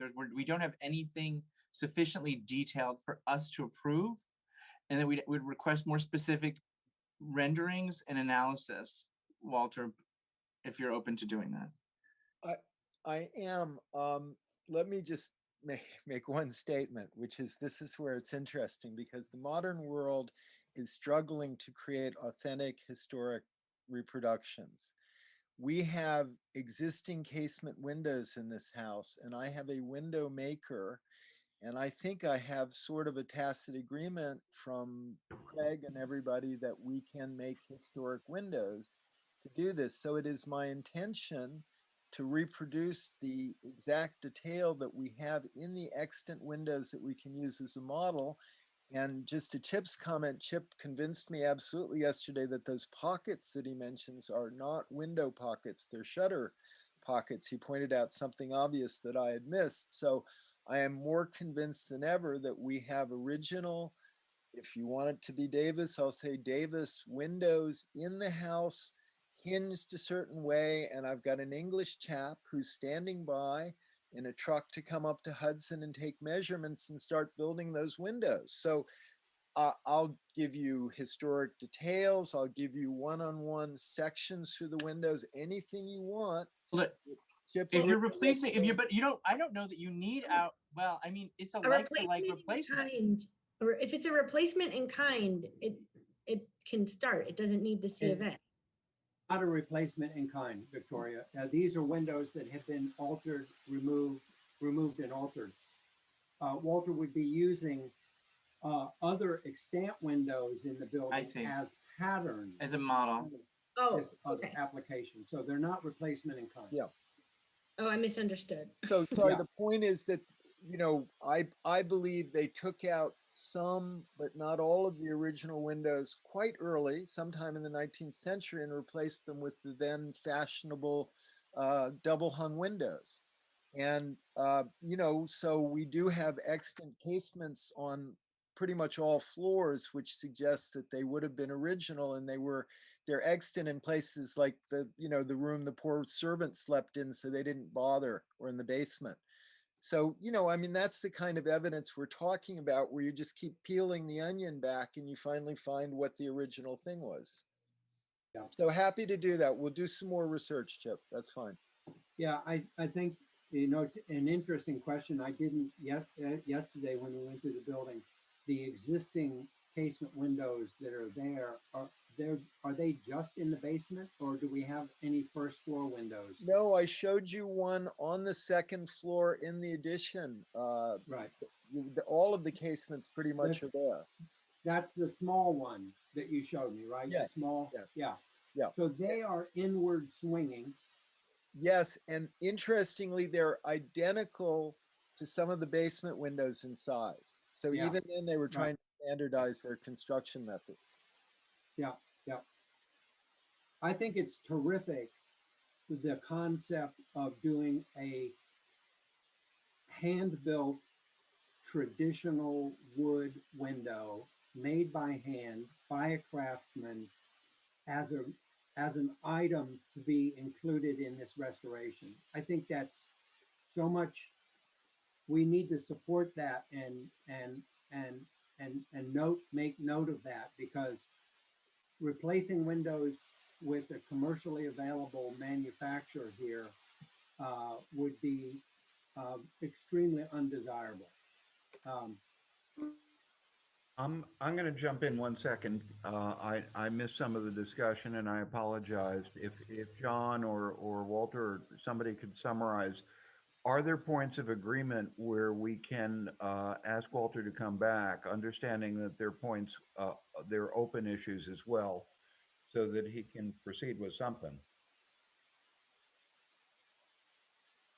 I mean, that was it. That's where we left this, right? We left this that Walter's going to go back and bring us drawings with the understanding that things that are controversial are going to be evaluated later. Can we go to that place? That's in my mind sounds like a good thing and a way to go forward. Yeah, and I don't think we don't require a vote for that, really. It did move to We the don't. case. No, we don't. Walter, you're cool coming back in 2 weeks. Of course. Yeah, Okay. I mean, I think this is going well, so I'm happy to work with you guys. Let's get this done. I would Okay. just say that I think Hudson is very lucky to have an owner with the owner with the appetite to do this work in the way that it should be done, and such a sensitive and thoughtful architect. So Hudson's in great hands here. Cool. Good. Then let's close discussion right now. Let's give Walter an opportunity to come back in 2 weeks. The focus will be on things that, in his view, we can go forward with, and we'll participate in the judgment of that. Walter, you're free to talk to any of us anytime while you're thinking this through. And thank you so much for bearing with. It's been great. Thank you, Walter.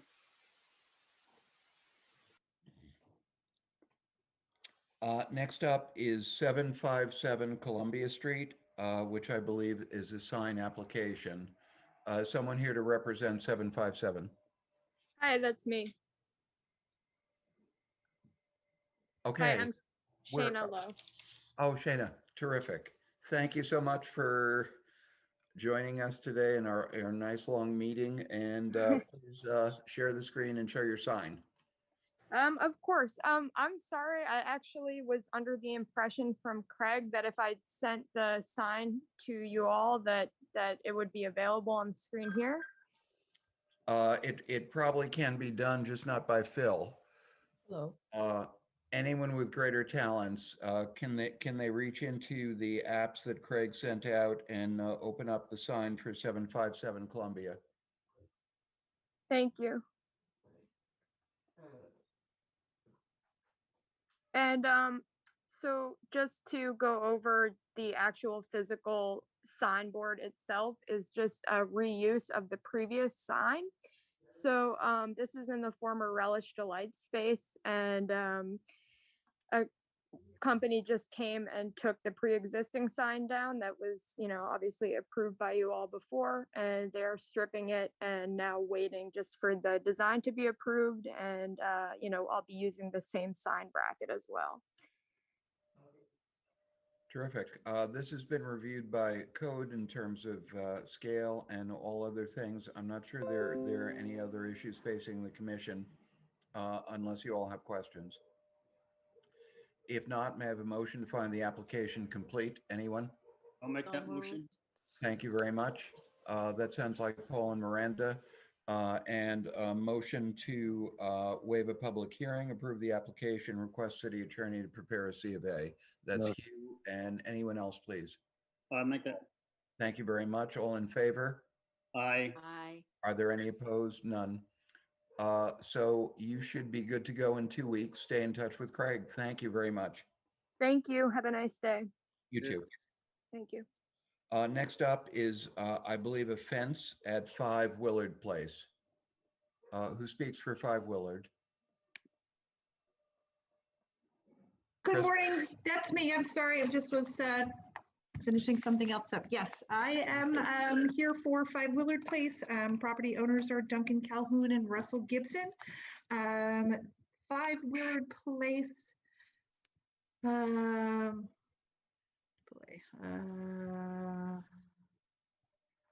I am not the most proficient with screen sharing either, so let me just figure out how to get this up before I do that. So I can show you what this property looks like now.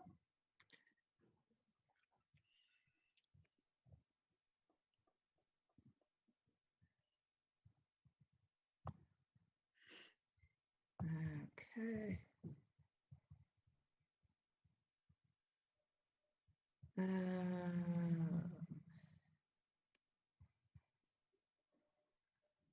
have just not quite sure here.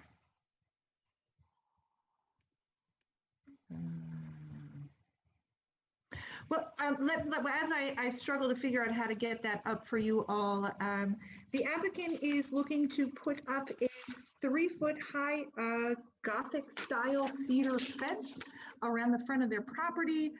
It is so that they can let their dogs out and make sure that they don't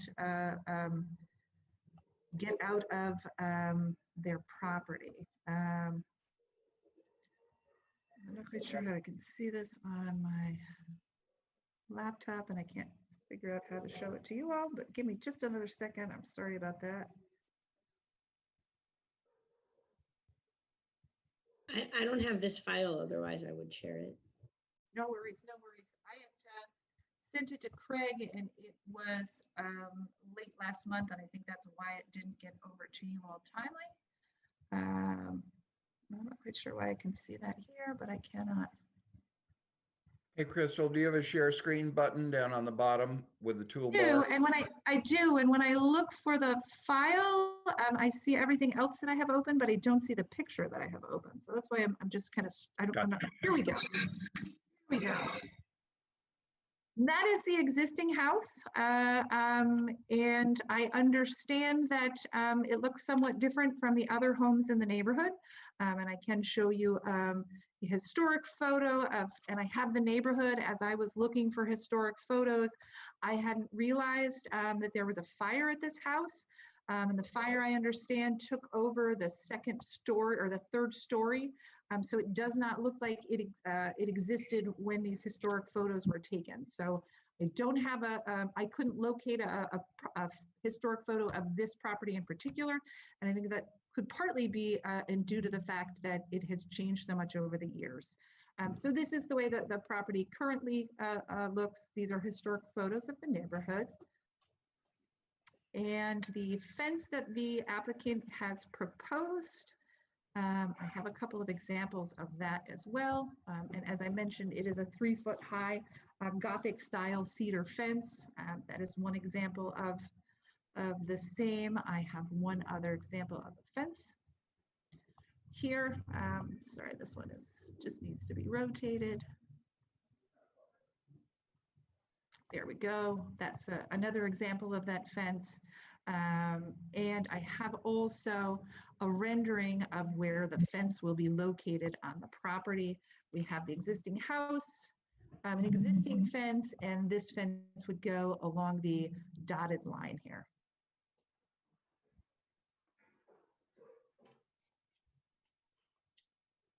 And those are the photos that I have in the application.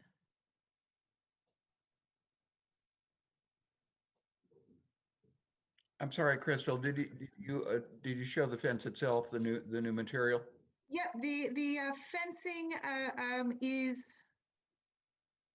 I have examples of it, is a cedar, 3-foot high cedar fence in the Gothic style. Got it, forgive me, thank you very much. No worries, no worries. Folks, any thoughts or comments? John? I have a question. You showed 2 fences. One is straight and one has it swooped. Which one is being proposed? Hang on one second. I'm not sure. These are the 2 photos. I'm not sure what I mean. I know what you mean. Oh, swooped as in. See Yeah. how it's like goes in a circular concave. There's a curve. Yeah, Oh yeah, and you know what? It'll be the straight kind. There is actually straight in the very beginning, and then it sort of looks like it dips over here. Correct. It'll be the straight version. Okay. Anything else, folks? How are the posts going to be? Are the posts going to be capped like that? Yes, And that's out of wood or another material? that is also, I believe, cedar. Okay.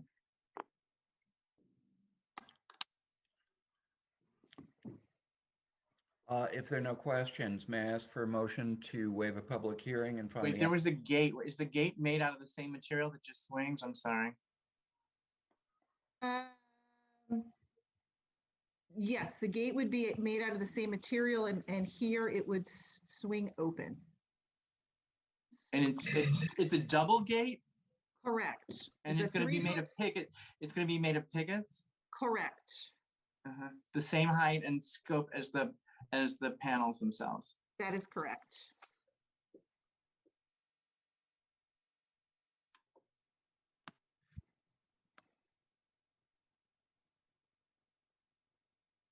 May I have a motion to waive a public hearing, find the application complete? I'll Anyone? make that motion. Thank you very much. And a second, please. I'll make, Second. Thank you very much. All in favor? aye. Are there any opposed? None. Application is found complete. May I have a motion to waive a public hearing and request city attorney to prepare a C of A?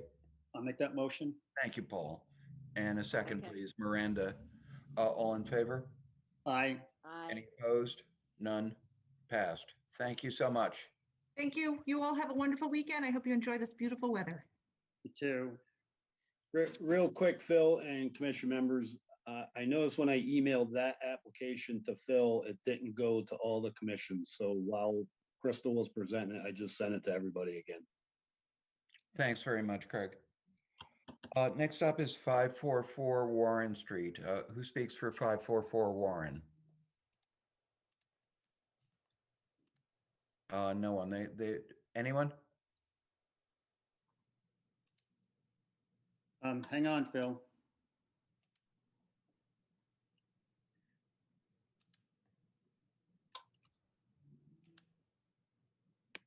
Thomas, you have your hand up? You're muted at this You're time. muted.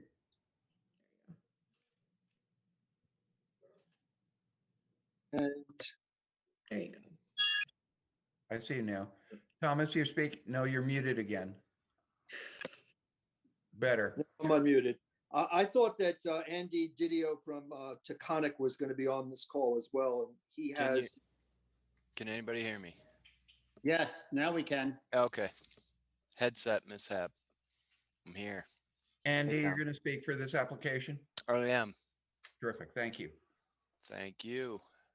Andy Didio with Taconic for 544 Warren Street. We've been before the commission before for some exterior modifications or kind of cleanup of the building, and we have a couple. There were a couple of outstanding items that we wanted to come back for. So I'll do a screen share to run through those items.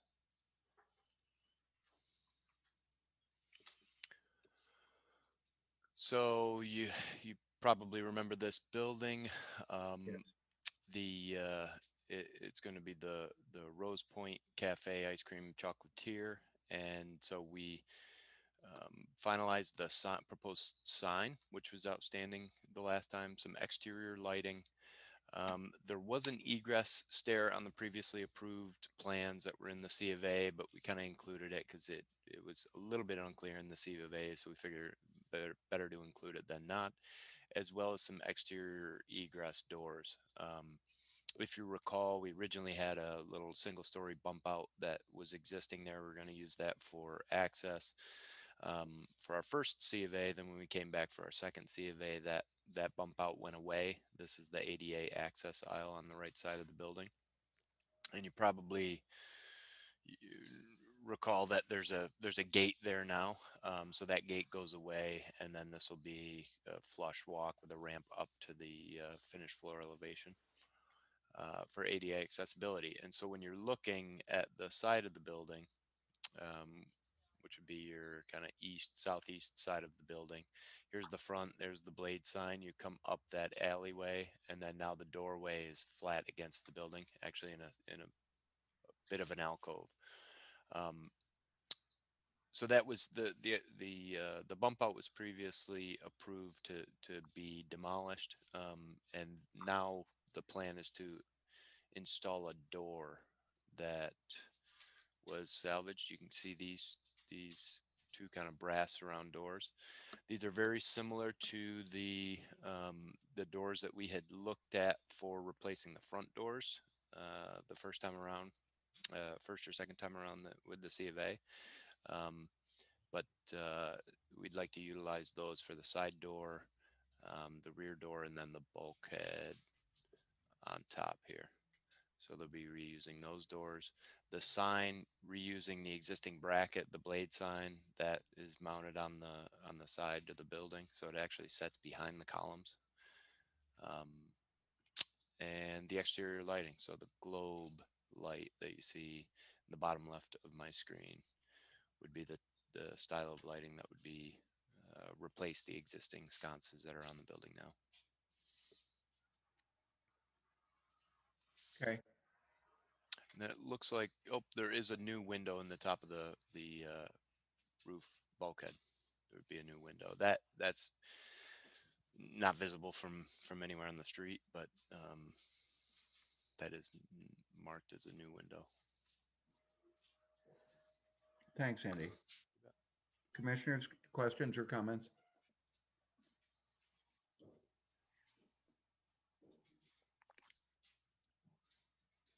Andy, the light fixture, where are those light fixtures located on the building? Not clear to me. So you see, we've got them down on the Okay. side here.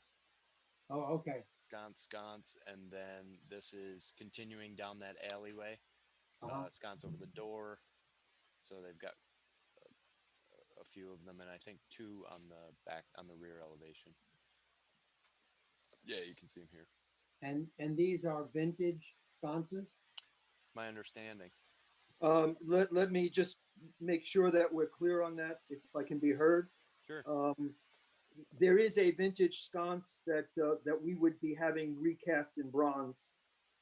So it would be, you know, it's 6 to 8 weeks to have it done, assuming that it was approved. We'll go out and order those, and they'll get made. And I've done that before for another building, and it ends up looking exactly like this, but it will be out of bronze. Nice.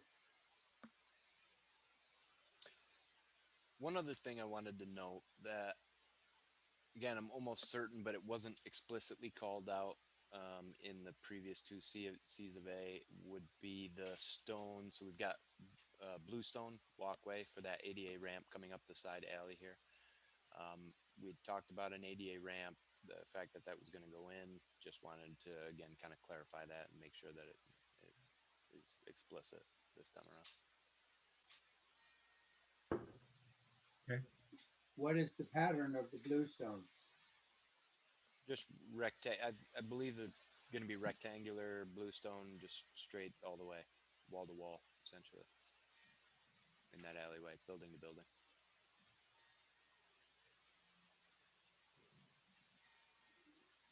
Anyone else? Have a motion to find the application complete? Anyone? I'll make that motion. Thank you very much, Paul. And a second, please. Second. You, hands up. All in favor? Aye. Aye. Are there any opposed? None. Application is found complete. I have a motion to waive a public hearing and request the city attorney to prepare a C of A. I'll make that motion. Thank you, Paul. And Hugh, second. All in favor? Aye. Any opposed? None. Thank you. Thank you very much. Have a great weekend, everybody.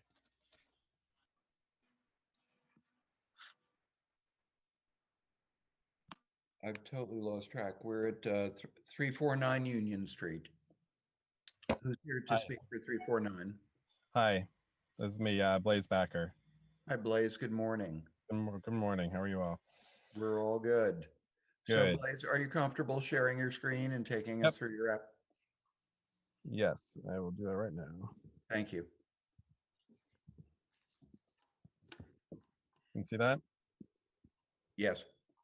So thanks for giving me the opportunity to present. I kind of have the detailed scope written out, but maybe just to give a little bit of context first. We're at 349 Union Street, a 3-family home, and we have these are just a little bit of some site drawings from the recent inspection and appraisal. We bought the house in 2016.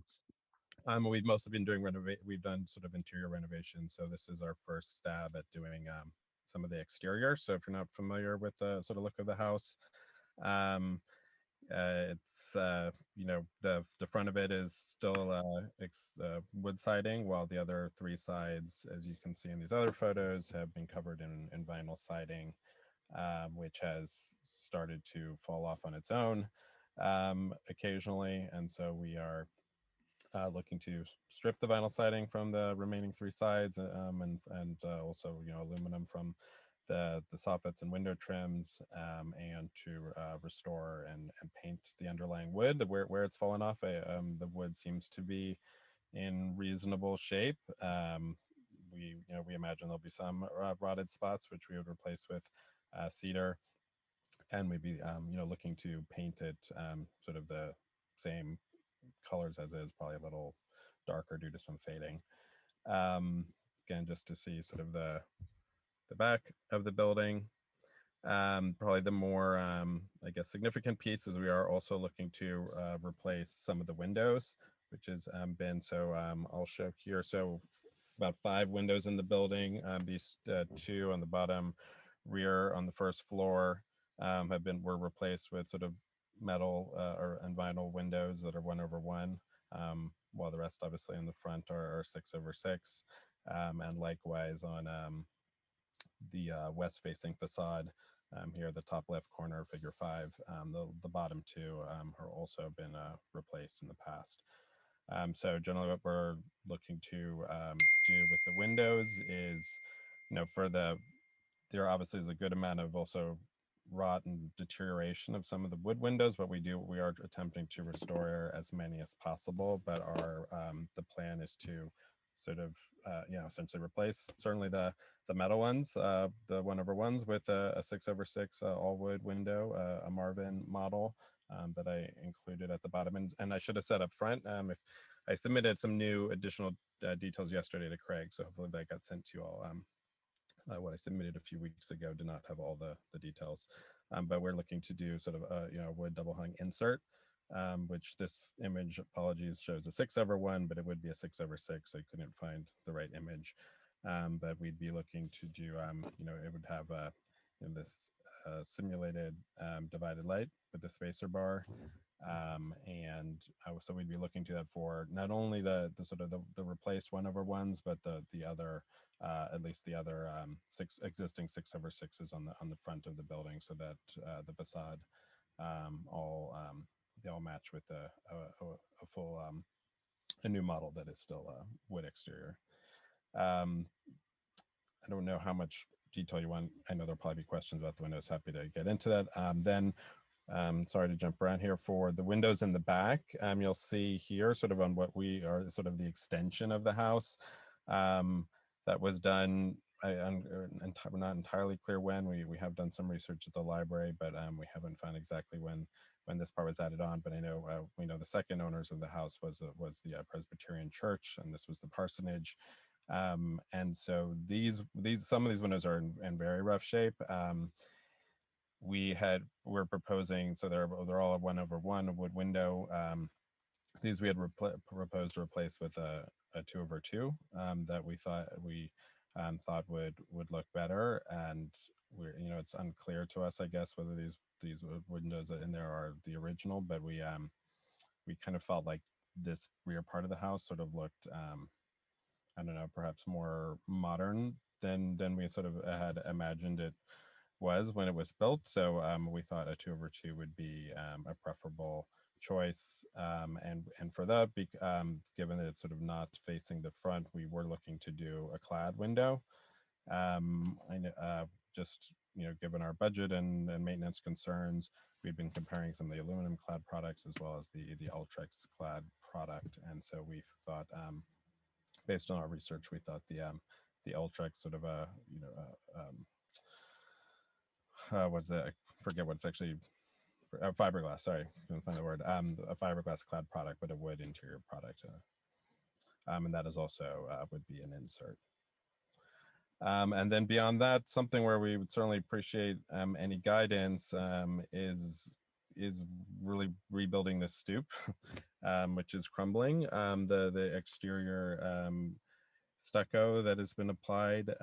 We've sort of been looking at nearby brick stoops, and we wanted to rip off the stucco and Unclear how much, if any, sort of brick might remain, but that is what we'd be looking to model. And I apologize, I don't have any sort of drawings of exactly what those look like. We've talked to a mason about doing that for us, and sort of in the early conversations, but we would be looking to do that, as well as remove this picket fence sort of to the left of our property, which is again, I don't you know, believed to be historic in quality, but is also, we're looking to replace it. We still have to have some conversations with our next door neighbor, but looking to set it back about 2 or 3 feet, kind of similar to what they've done with their home, so we can have some plantings in front, and we'd be replacing it with a fence that is not a picket fence, but a more somewhat more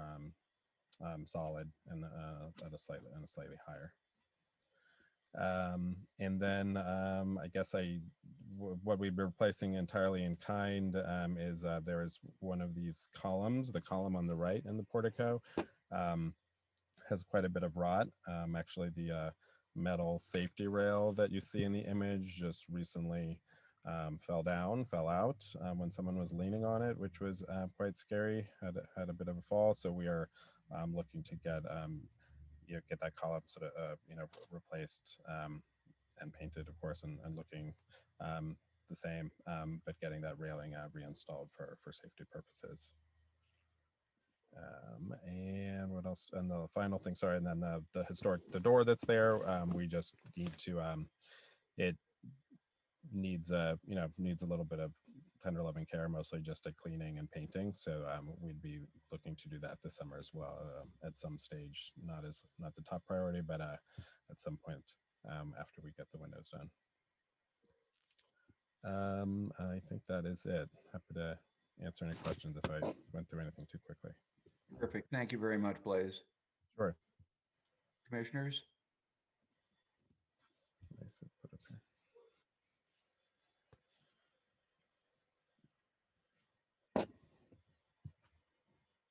Are there any historic photographs of this house that might reveal whether it was a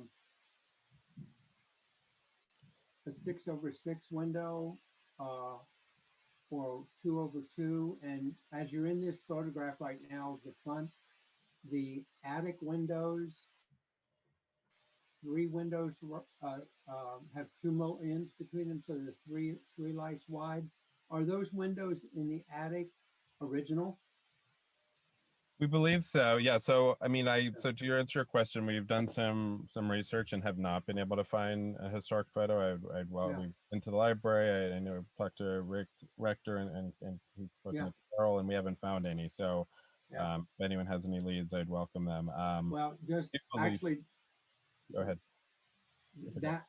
Those three, the 3 sash or the three lights that are in the attic sash would indicate to me that they probably were 6/6. And so I posed the question of 2/2 only because I didn't know and I hadn't seen those attic sash. But I think that if those attic sash are 3 lights wide, then that was probably, those vertical mullions probably aligned with the windows, the sash below. So I think it's a safe bet that they were 6/6. Given that the rear of the house was probably also 6/6, but you don't have any, the rear of the house was a later addition to the house, you think? Correct. Yeah. So the original, our understanding is that, and you can tell from the inside, I mean, the place has been added onto, I think, several times, but the original sort of rectangular structure is dated 1834, according to our research. So that those all have, that again, other than the windows that were replaced, seem to have 6/6 sort of original windows. Then there's you'll see on the left side, there's sort of a screened porch that juts out on 2 levels, and then several bedrooms and bathrooms that were put on in slightly quirky way. So, I mean, just based on, again, I'm an urban planner and an architect, but based on certainly a lot of historic properties I've been through, you can sort of see, and we obviously some of the work we've done in the interior, we've certainly uncovered some things that sort of speak to sort of how things were on over time. But unfortunately, I haven't been able to track down a date for that addition with any certainty. So it doesn't, I've just, the windows are smaller. I think I put the measurements on there. The ones in the back are 63 inches by 31. While obviously the larger ones are 78 by 35 in the original house. Uh-huh.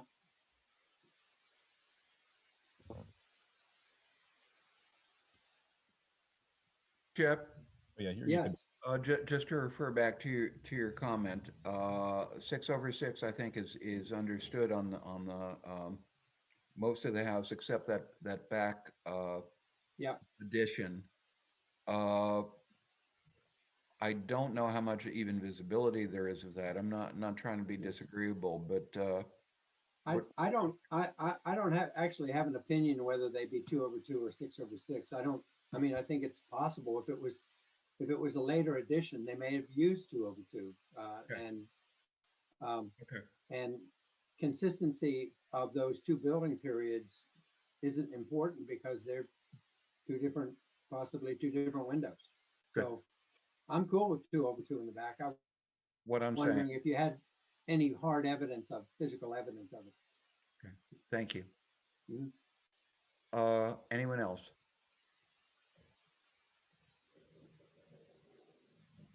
If there are no other questions, then may I ask for a motion to find the application complete? So moved. Thank you very much, Miranda. And Hugh, would you second? Thank you. All in favor? Aye. Aye. Aye. Any opposed? None. May I have a motion to waive a public hearing and request the city attorney to prepare a C of A? So moved. Thank you very much, Miranda. And a second, Hugh. All in favor?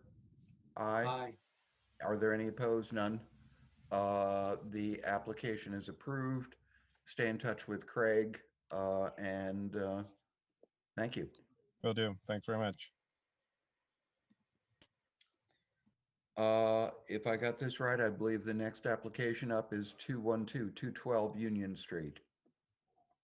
Who is here to speak for 212 Union? It's me, Alessandro Ronfini.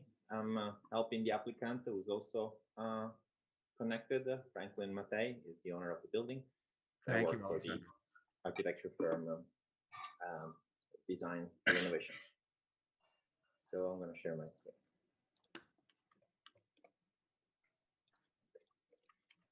So 212 Union Street is a building from, well, we found some different information on the resolution number 2 designated in the Union Island South Front Street area. This is indicated as a circa 1880, and in other documents 1840. Anyway, probably the second or the middle of the 19th century.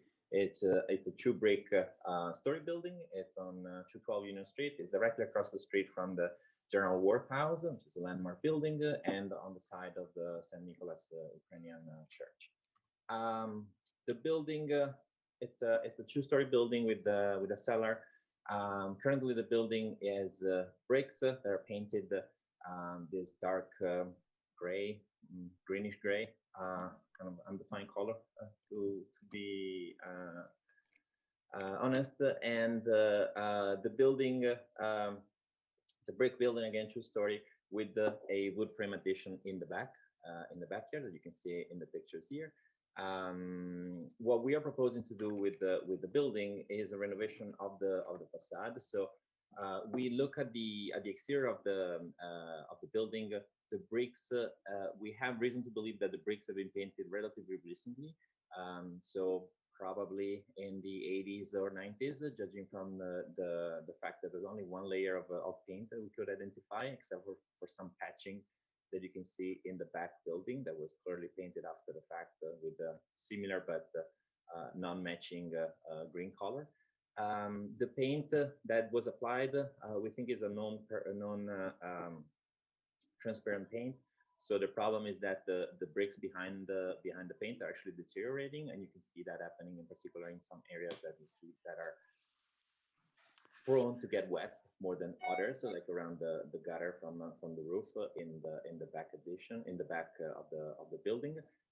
So what we are proposing to do is actually to remove the paint, expose the bricks so they can breathe, and we believe also bring in the original look of the building when it was originally built.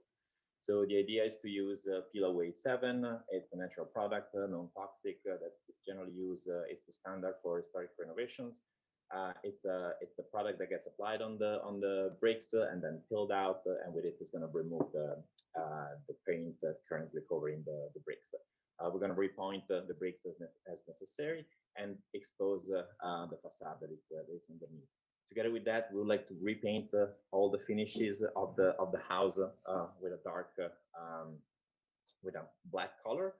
The color that we pick is the HC 190 from the historic color catalog of Benjamin Moore, which we believe has been used before in other buildings in the area. So we took a look at the similar buildings, not necessarily from the same year of construction, but similar in the facade, similar in the ornaments that they have on the roof. So some examples are 254 Warren Street, where the three buildings, they all have the same idea of colors that we're proposing. So brick building with the darker painted ornaments on the facade. This case, another thing to mention, both these example on 332 Warren Street as well. Not only the colors will be similar to what we're proposing, but also the pattern of the windows. So these are 2/2. The original windows, unfortunately, they're not existent any longer. The windows on the building, they've all been replaced with some vinyl windows, which are definitely not the original. So what we are proposing is actually to remove the windows, replace them all with wood windows with aluminum clad on the exterior. So the aluminum clad will be painted black as well to match the rest of the frames, the rest of the decoration surrounding the windows. So all the windows will be replaced like that. The only modification to the facade will happen in the backyard, towards the backyard. So the existing door will actually be maintained. There's a door currently here, and the existing window will be opened up to create another door, a second door to access the deck in the back. The window on the second floor will also be opened all the way down to actually create an access to a terrace on top of the addition. So the existing addition, the footprint of the addition will be kept, same the structure of it, but the siding, which currently is a cheap wood siding, will actually be stripped off. We'll add new insulation, new sheeting, new waterproofing, and then a metal facade on the exterior of this volume. We'll provide also a letter to access and evacuate. This is not by code, but it's something that was making the owner more comfortable. So we have some renderings of the expected look of the facade. So I'm going to zoom in here.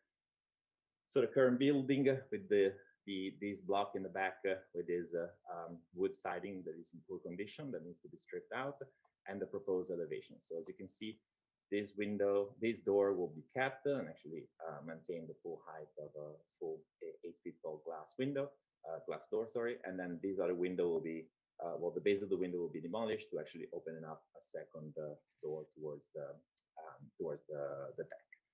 The addition, the structure will be kept, but covered with the standing seam metal roof used as a siding to create this modern addition that really stands out compared to the rest of the historic building. You can see a view from the interior also, the proposed additional door on the interior. So this is pretty much existing, even though of course the framing of the window itself is slightly different. And this will be the new door that is opened in place of the window. For the windows, we propose to use Weather Shield Signature Series, again with 2/2. This is a triple glazed window actually, so very energy efficient. That's gonna reduce the energy load required by the building.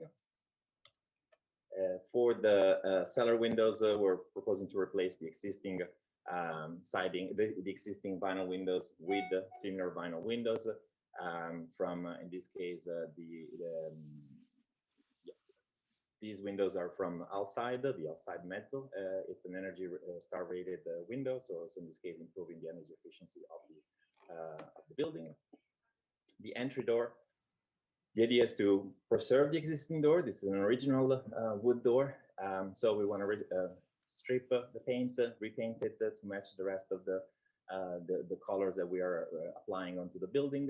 We're going to install a new light, new dome light on the at the entrance.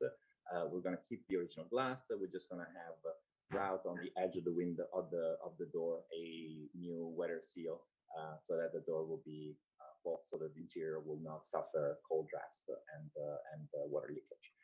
We're proposing, for what concerns the stoop, this is a concrete stoop that was clearly built relatively recently and poorly built. The handrail is not up to code and completely different from the character of the neighboring buildings.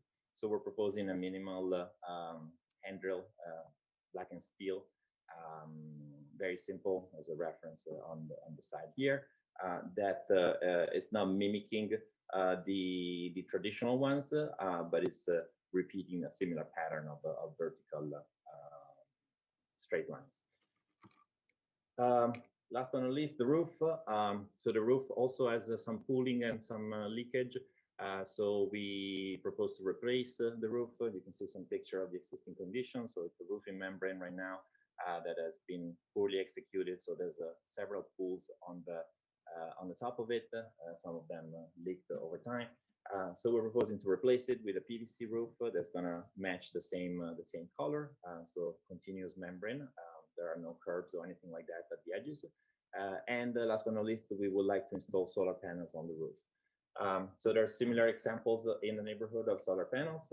The one we identify, which is literally the neighbor, it's 220 Union Street, which has solar panels on the roof, and those are not visible from the street, neither from the front nor from the side, as you can see.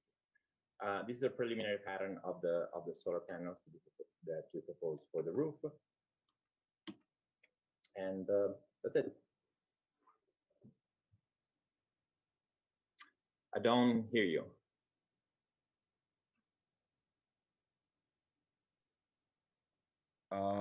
I had muted for good purposes. The dogs were barking, but Okay. thank you so much. And commissioners?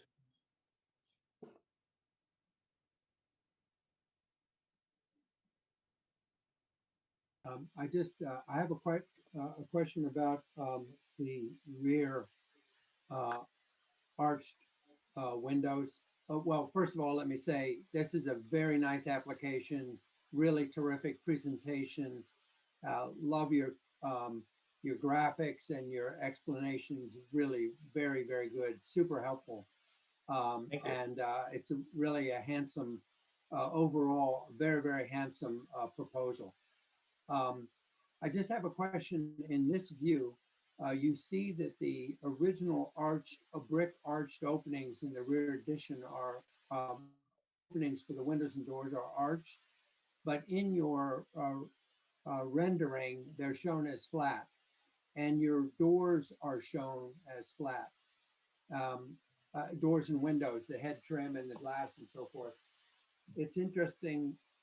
So I just wondered if you would comment about that and how those flat top doors would work in those arched openings. Yes. So this is just something we did a model, honestly, but we intend to preserve the existing arch. There's no reason to remove them. They're part of the character of the building. Doors and windows are actually squared at the top, so they're not rounded. There's a brick mold that creates that curvature. The intent is to recreate the similar brick mold around the openings, so that we maintain the same shape. And this applies on all elevation that have these arches. Would you be able to zoom in on a photograph or show us a detail of how that existing works?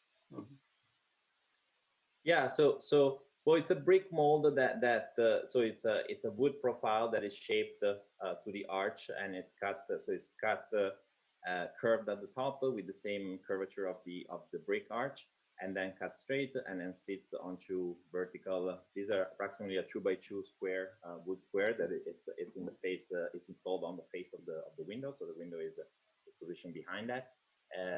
It's the detail. A typical composition like this is called a brick mold. We work in Brooklyn.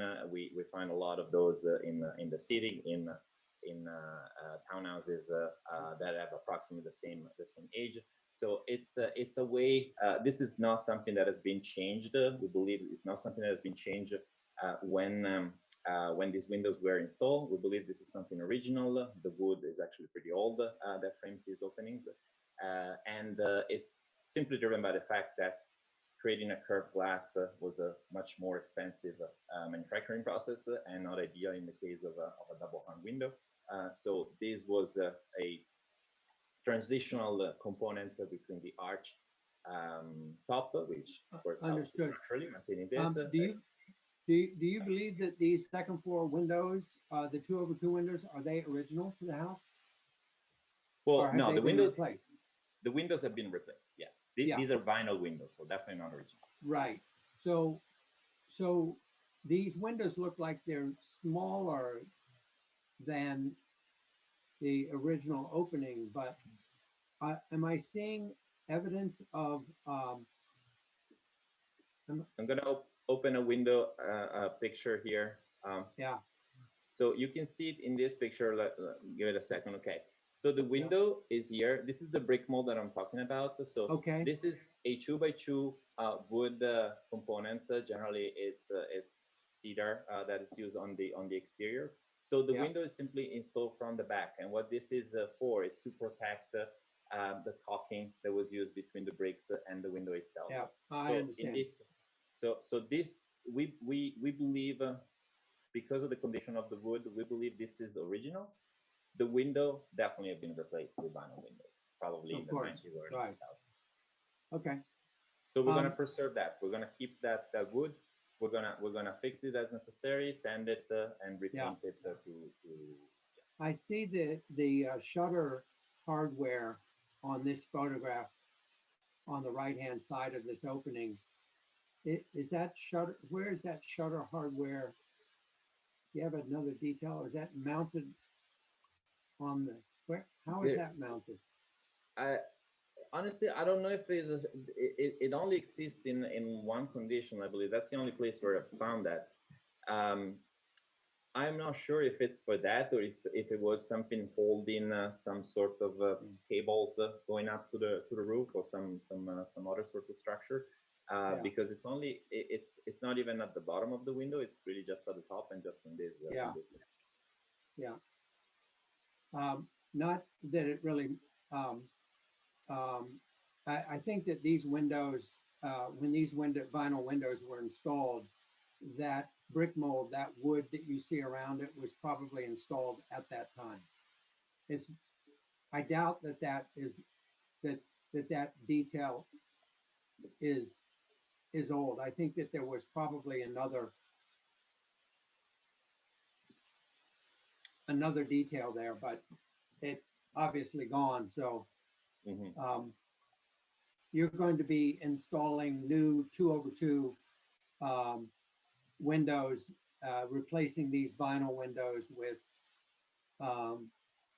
did you say wood with aluminum exterior? Correct, yes. And these will also be the triple glaze? Yeah, double hung triple glaze from the one shown in the presentation. Yeah, there you see more of the shutter hardware. If you could zoom into that last photograph to show, it's the top. Here? The second floor window. Oh, some of those, yes. A couple of conditions where this is shown. There we go. It's always inconsistent, yeah. Okay, that's all. Thank you.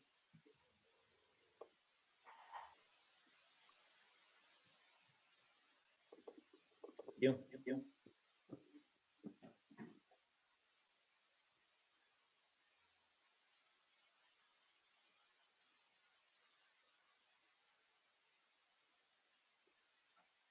Phil, you're muted.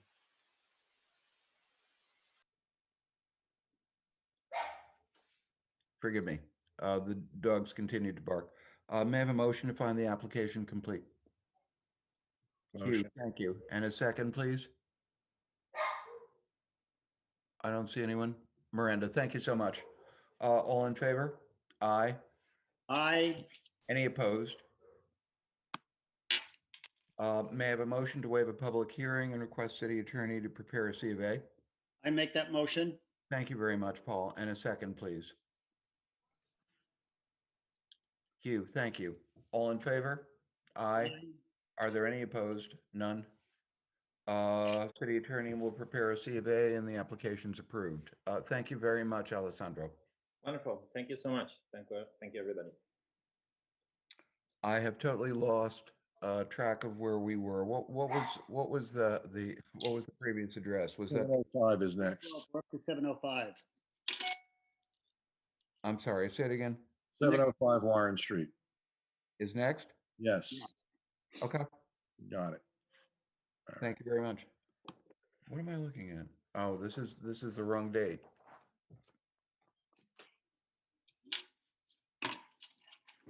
Okay. 705 Warren, who's speaking for that building? I am Chuck Rosenthal. Hey, Chuck, good morning. Good morning. So I guess I share a screen. Can you see that? So what I'm proposing is that there are 8 windows on the front of the building. And I've in this picture, I'm proposing to replace 6 of them. The 2 on the second floor middle were previously replaced by a previous owner, and those. So the original windows are wood with 3/1 design, but the 2 that I'm proposing to leave or that will be remaining are vinyl, I guess 1/1. And so my initial thought, I know maybe against historic, but is to match the 2 that are already there and will be remaining so that they all match. And so that's what I've proposed. And I guess that's asking for approval. But I can show you, sorry. So this is the inside of an existing window, close up with the really deteriorated state of the existing windows. Hence why I'm replacing them. These are the 2 that were already replaced. This is an inside view of the 2 that will be remaining on the second floor. And this is the window that matches the 2 that are remaining on the second floor. And then these are just some other buildings in the neighborhood that do have the top left and the bottom left are both 1/1 examples that appear to be the type of window that I'm proposing. And so that's, I guess, what I'm asking permission for.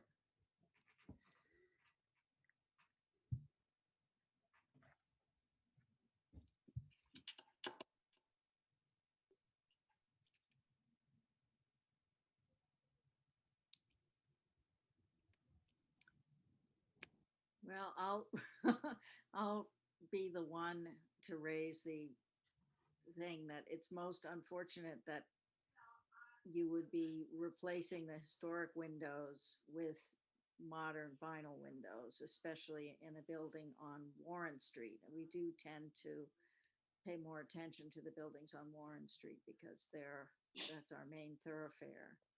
I'm wondering whether you would consider using wooden windows or windows with possibly a fiberglass muttons. It really would be unfortunate to have this building be all vinyl, in my opinion. Yeah, I mean, I would be willing to go to wood. when you say fiberglass muttons, I'm not, that's the vertical columns that are in the existing windows. Yeah, I mean, I'll do it if that's what you require me to do, but my thought was that I have two that I'm not replacing, that the previous owner didn't follow that.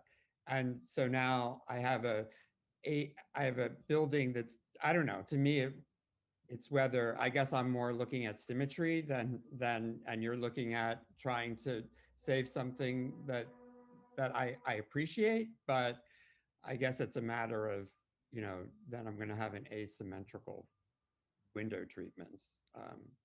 But I'm willing to do, I mean, I have a quote for every option and I can go with it. I presented the one that I thought from a visual standpoint, though not historic, would make the building appear better because everything would match. So that's.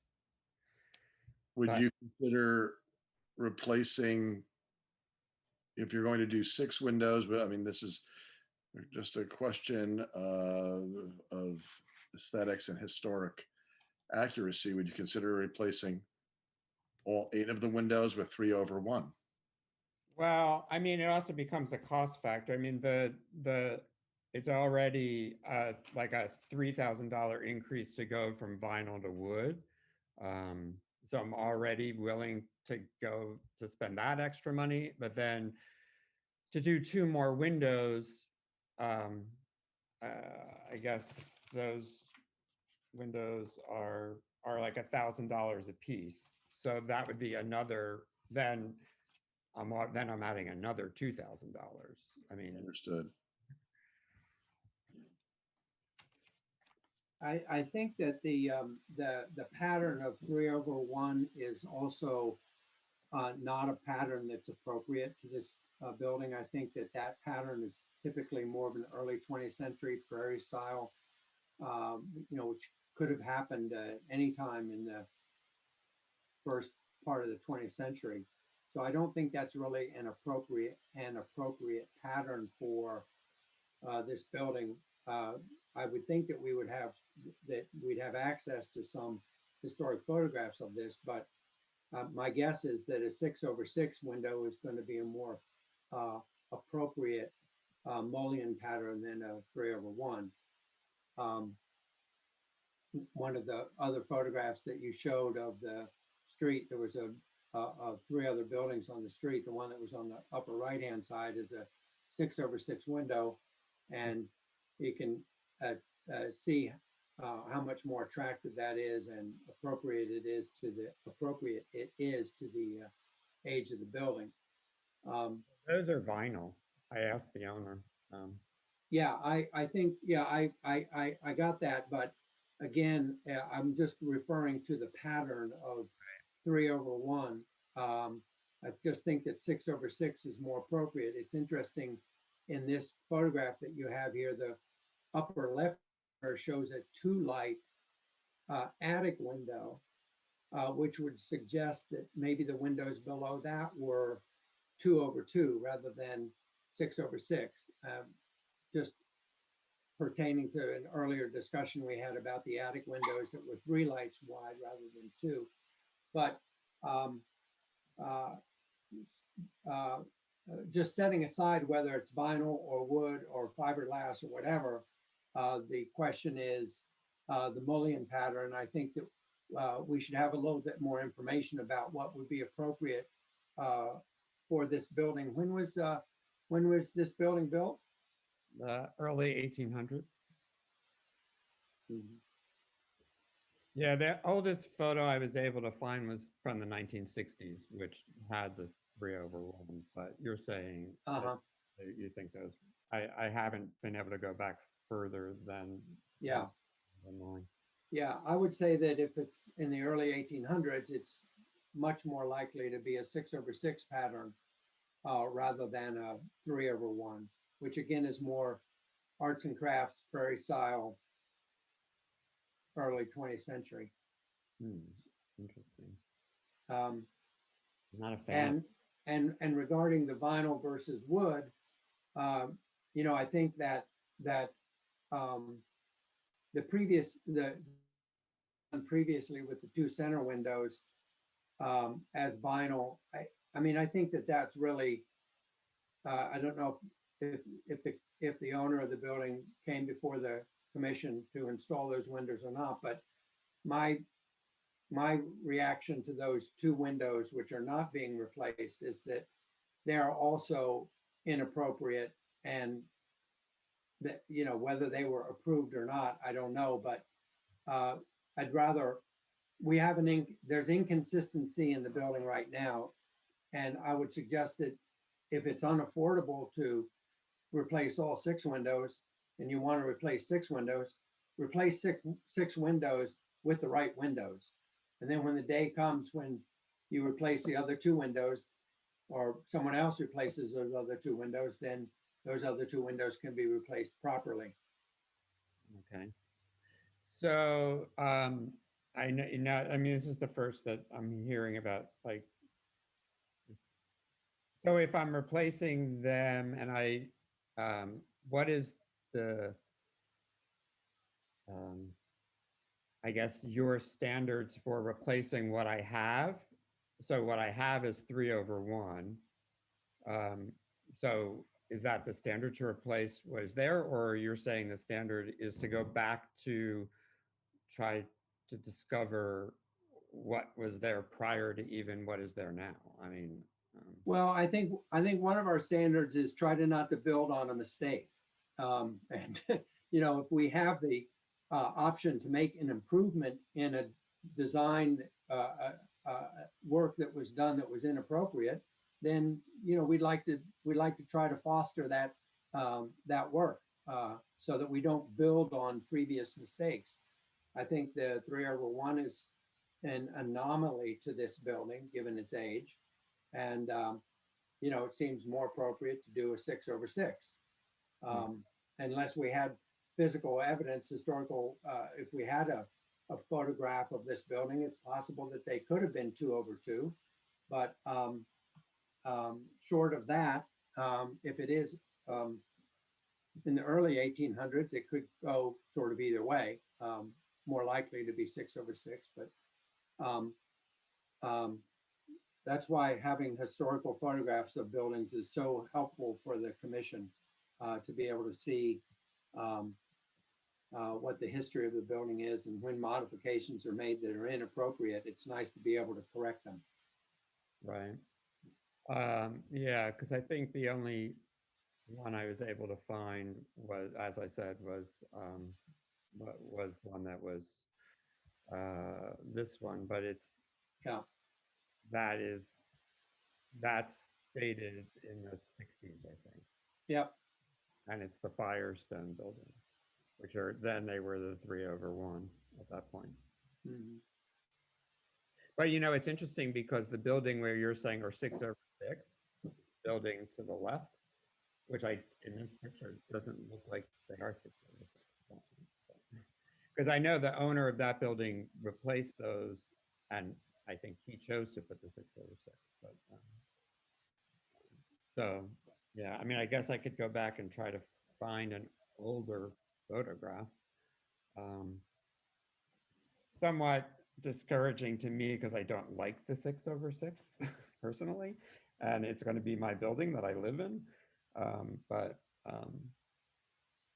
I don't mind the 3/1, but I think the 6/6 blocks. I mean, the beautiful thing about this building and why I bought the building was it's overlooking the park.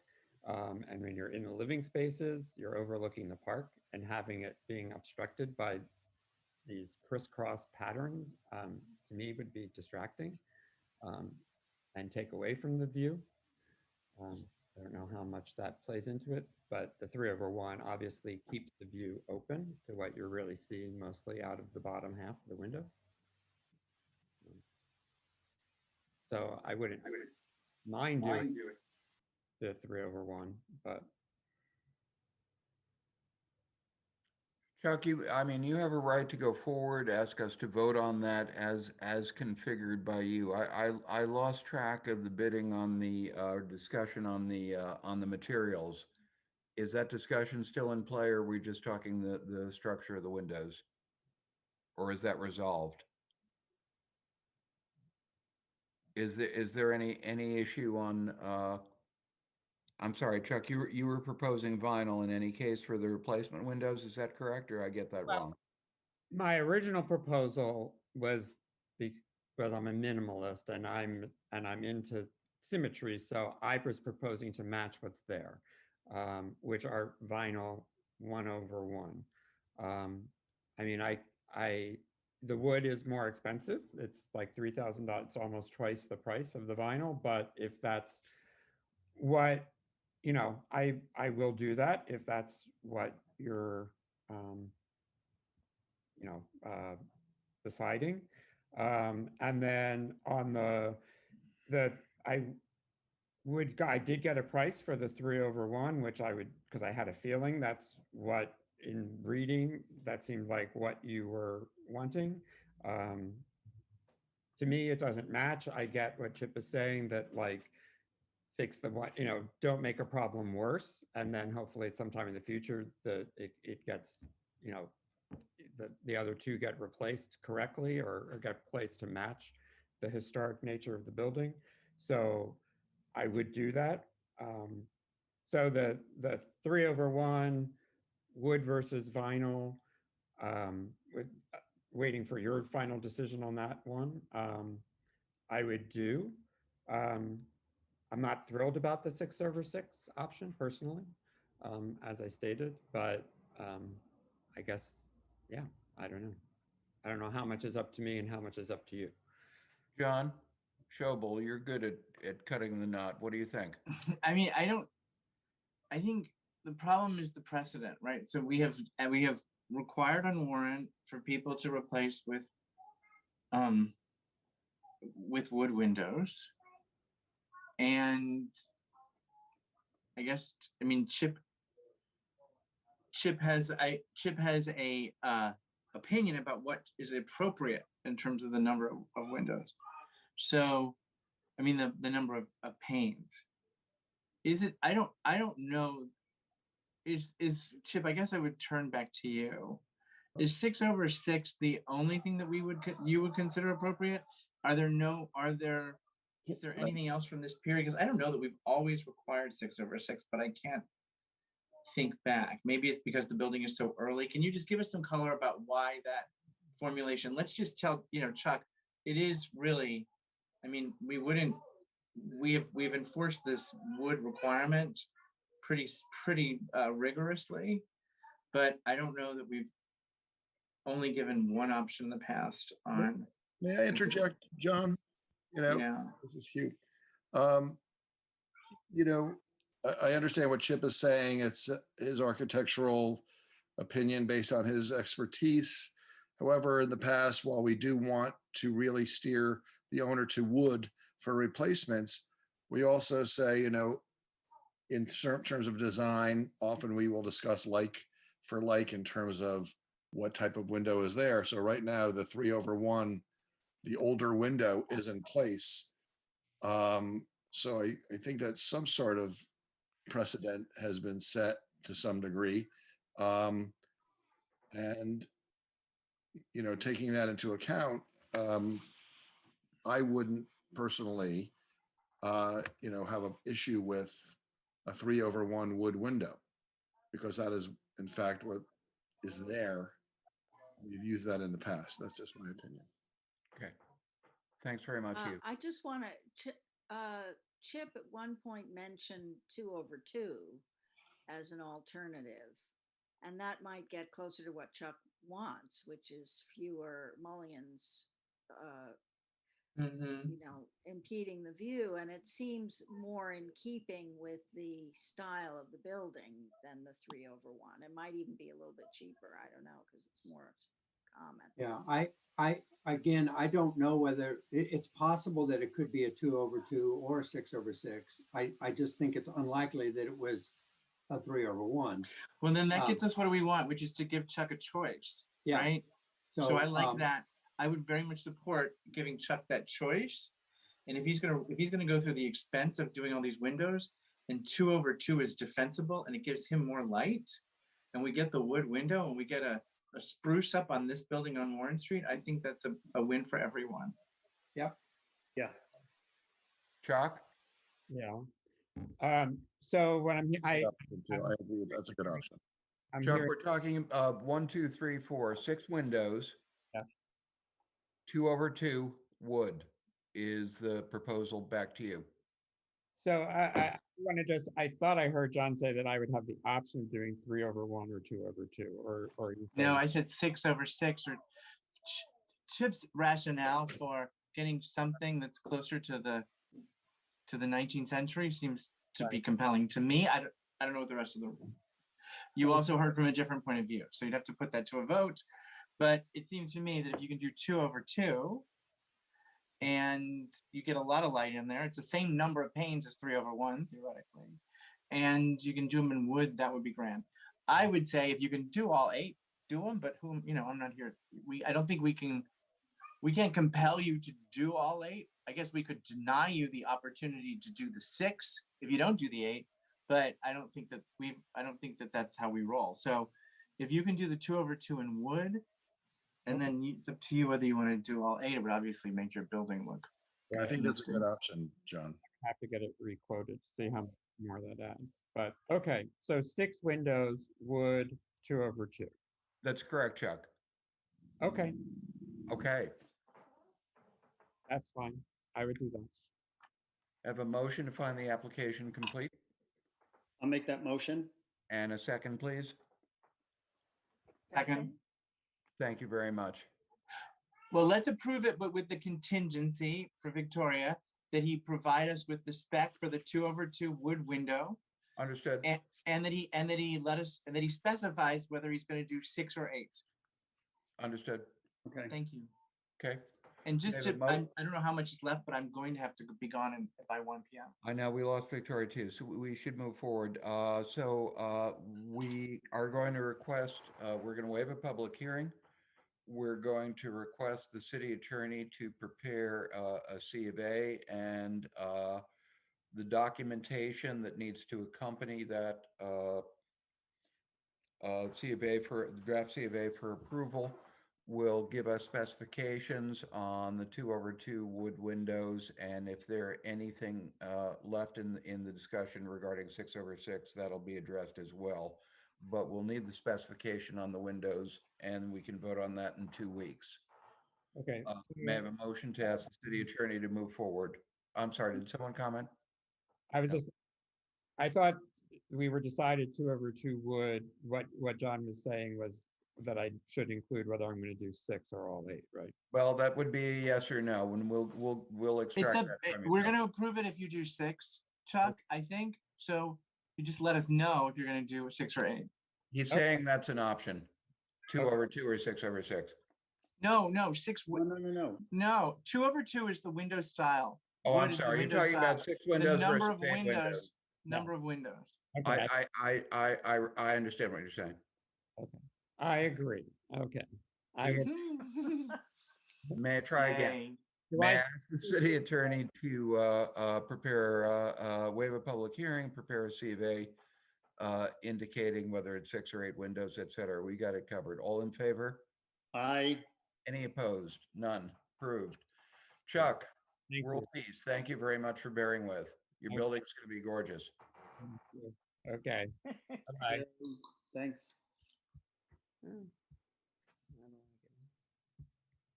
We are at 202 Allen Street. Is that correct? Yep. Yes. Okay. Hi. Who's speaking for I'm- 202 Allen? I'm Kim Wood with Space Smith, and we have Kate Arding on the line as well. Oh, terrific. Oh, hi. How are you? Okay. I hope you've enjoyed staying with us. Definitely. I'm a bit hungry at this point. I bet you can solve that problem. I can. We will keep it moving. So Talbot and Arding, 202 Allen Street. This is showing the location. We are in the Union Allen South Front Street Historic District. It's a building that was done in 1940, approximately 1-story, 7-bay industrial building, Art Deco style with a recessed entrance, siding covered with stucco. The last use was a mercantile space, and now it'll be home to Talbot and Arding, which is very exciting. We're seeking permission to add new metal and glass retail sliding doors on Partition Street, new double painted hollow metal doors on the same street, new emergency lighting at the exterior doors for safety, and new fabric awnings above windows and the sliding glass door. So you can see it demonstrated here. This is Partition Street. This is South 2nd. You can see we've indicated windows, awnings above windows as well as the new doors. This is the proposed location of the new double doors and the new sliding. Below this awning, you can't see it, but there will be an emergency light to provide safety, of course. I'm going to keep going. We have some elevations here, again, demonstrating Partition Street, the new double doors, new sliding doors. This is an existing metal and glass garage door. And then we have the awnings on South Street, South 2nd, excuse me. And then on Allen Street, the only change is a new emergency light that we're putting at this existing door. And then we gave some examples here of what we're looking at. The emergency light, it's demonstrated here. It's about 11 inches overall. It's a pretty low profile. Our awnings are fabric. Our metal and glass sliding door is not that unsimilar from the existing storefront doors that exist there here today. It'll look similar to this, but no, it's a single sliding door, not a double, which is what we're showing. And then a painted hollow metal door, which will be very similar to what exists today on Allen Street. And I believe that is the end of our presentation. Quick and sweet. You did as you promised, Kim. We try. Thank you very, very much. And thank you for hanging in with us for a while. Folks? Great. I like it. I think it looks great. Looks great. Really nifty. Really nifty. It might be a strategy going at the very end. That's right. We're exhausted. Kim, what I'm hearing is a very tired commission. But we're still excited about the design. Yeah, absolutely. Just low-key excitement at this time. Yeah. It's very nice. It's a very nice concept and it's very nice execution and it's a nice application. Thank you. Tell me a little bit about the emergency lighting and how that differs from just having a regular light there. And also, if you would address, is the sliding door on Allen Street intended to be motion activated? Yes. So starting with the last question, it will be motion activated. Part of the strategy to have that is, looking at COVID and having touchless entry and just trying to move with current needs.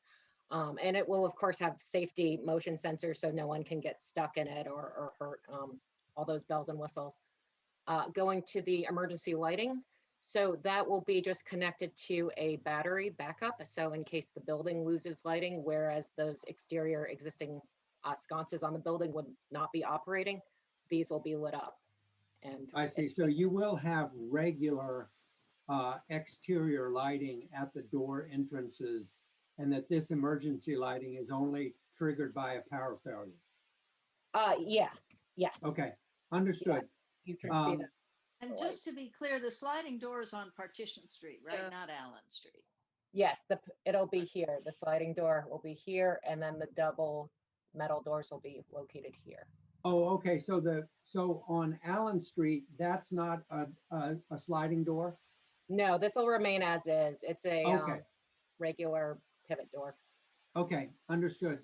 I misunderstood. I thought it was on Allen. I thought it was on Allen Street, but the fact that it's on Partition is more acceptable. I worry a little bit, since this is a predominantly residential neighborhood, that kind of somebody just walking by that door triggers it to open, even though they're not going in. Mm-hmm. And that seems to me there could be a kind of a nuisance in a residential zone, not so much in the alley because it's the alley, but I think just being sensitive to the fact that we're in a predominantly residential zone. I think you've answered my questions about the sliding door and about the emergency lighting. I understand. Thank you. Yeah. And just as a side note, as far as the sliding door and the range that the sensor picks up motion to be activated, there is a little bit of play in there. And so we can be thoughtful on how we gauge it. And if we need to go back and dial it up, dial it down, we should be able to. Righto. And, okay, very good. Thank you. Yep. Thank you very much. If there are no further questions, may I have a motion to find the application complete? I make that motion. Thank you very much, Paul Barrett. And a second, please, That- from anyone? Thank you, Miranda. All in favor? Aye. Aye. Are there any opposed? None. May I have a motion to waive a public hearing, request the city attorney to prepare a C of A? Make that motion. Thank you very much, Paul Barrett. And a second, please. Second. Thank you, Biber. All in favor? Aye. Aye. Any opposed? None. Application is approved. We'll ask the city attorney to prepare a C of A. Stay in touch with Craig for all your paperwork, and thank you very much for your patience. Thank you. Thank you Oh, so and much. congratulations on your project, by the way. It is going to be beautiful. Thank you. I really appreciate it. Thank you so much for your time. Terrific. Thank you. Thanks. Bye-bye. Thank We you. have one more. No, we do not. We've completed our applications. We have one more agenda item. But for now, I want to close the public meeting. We're going to ask the commission to go into, or the public part of our meeting, I should say, to go into an executive session on a personnel matter. I had mentioned a while back that we had an open place on the commission for Philip Schwartz. Excuse me, Yeah. Phil, just excuse me. If we're in executive session, then everyone needs to leave the Zoom except for board members. Is that correct? That would be correct. I'm doing a brief intro and we are going to go into executive session. So Shaheem, with your help, and folks with your help, please sign out.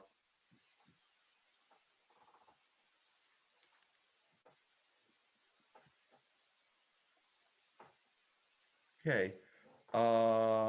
With that done, the gentleman we're going to speak to is David Drew, and I hope David still stayed on, or we can let him back in the meeting. I'm here now, Phil. I didn't, you know. David, you are good and patient. I didn't anticipate this was going to be quite as long a journey.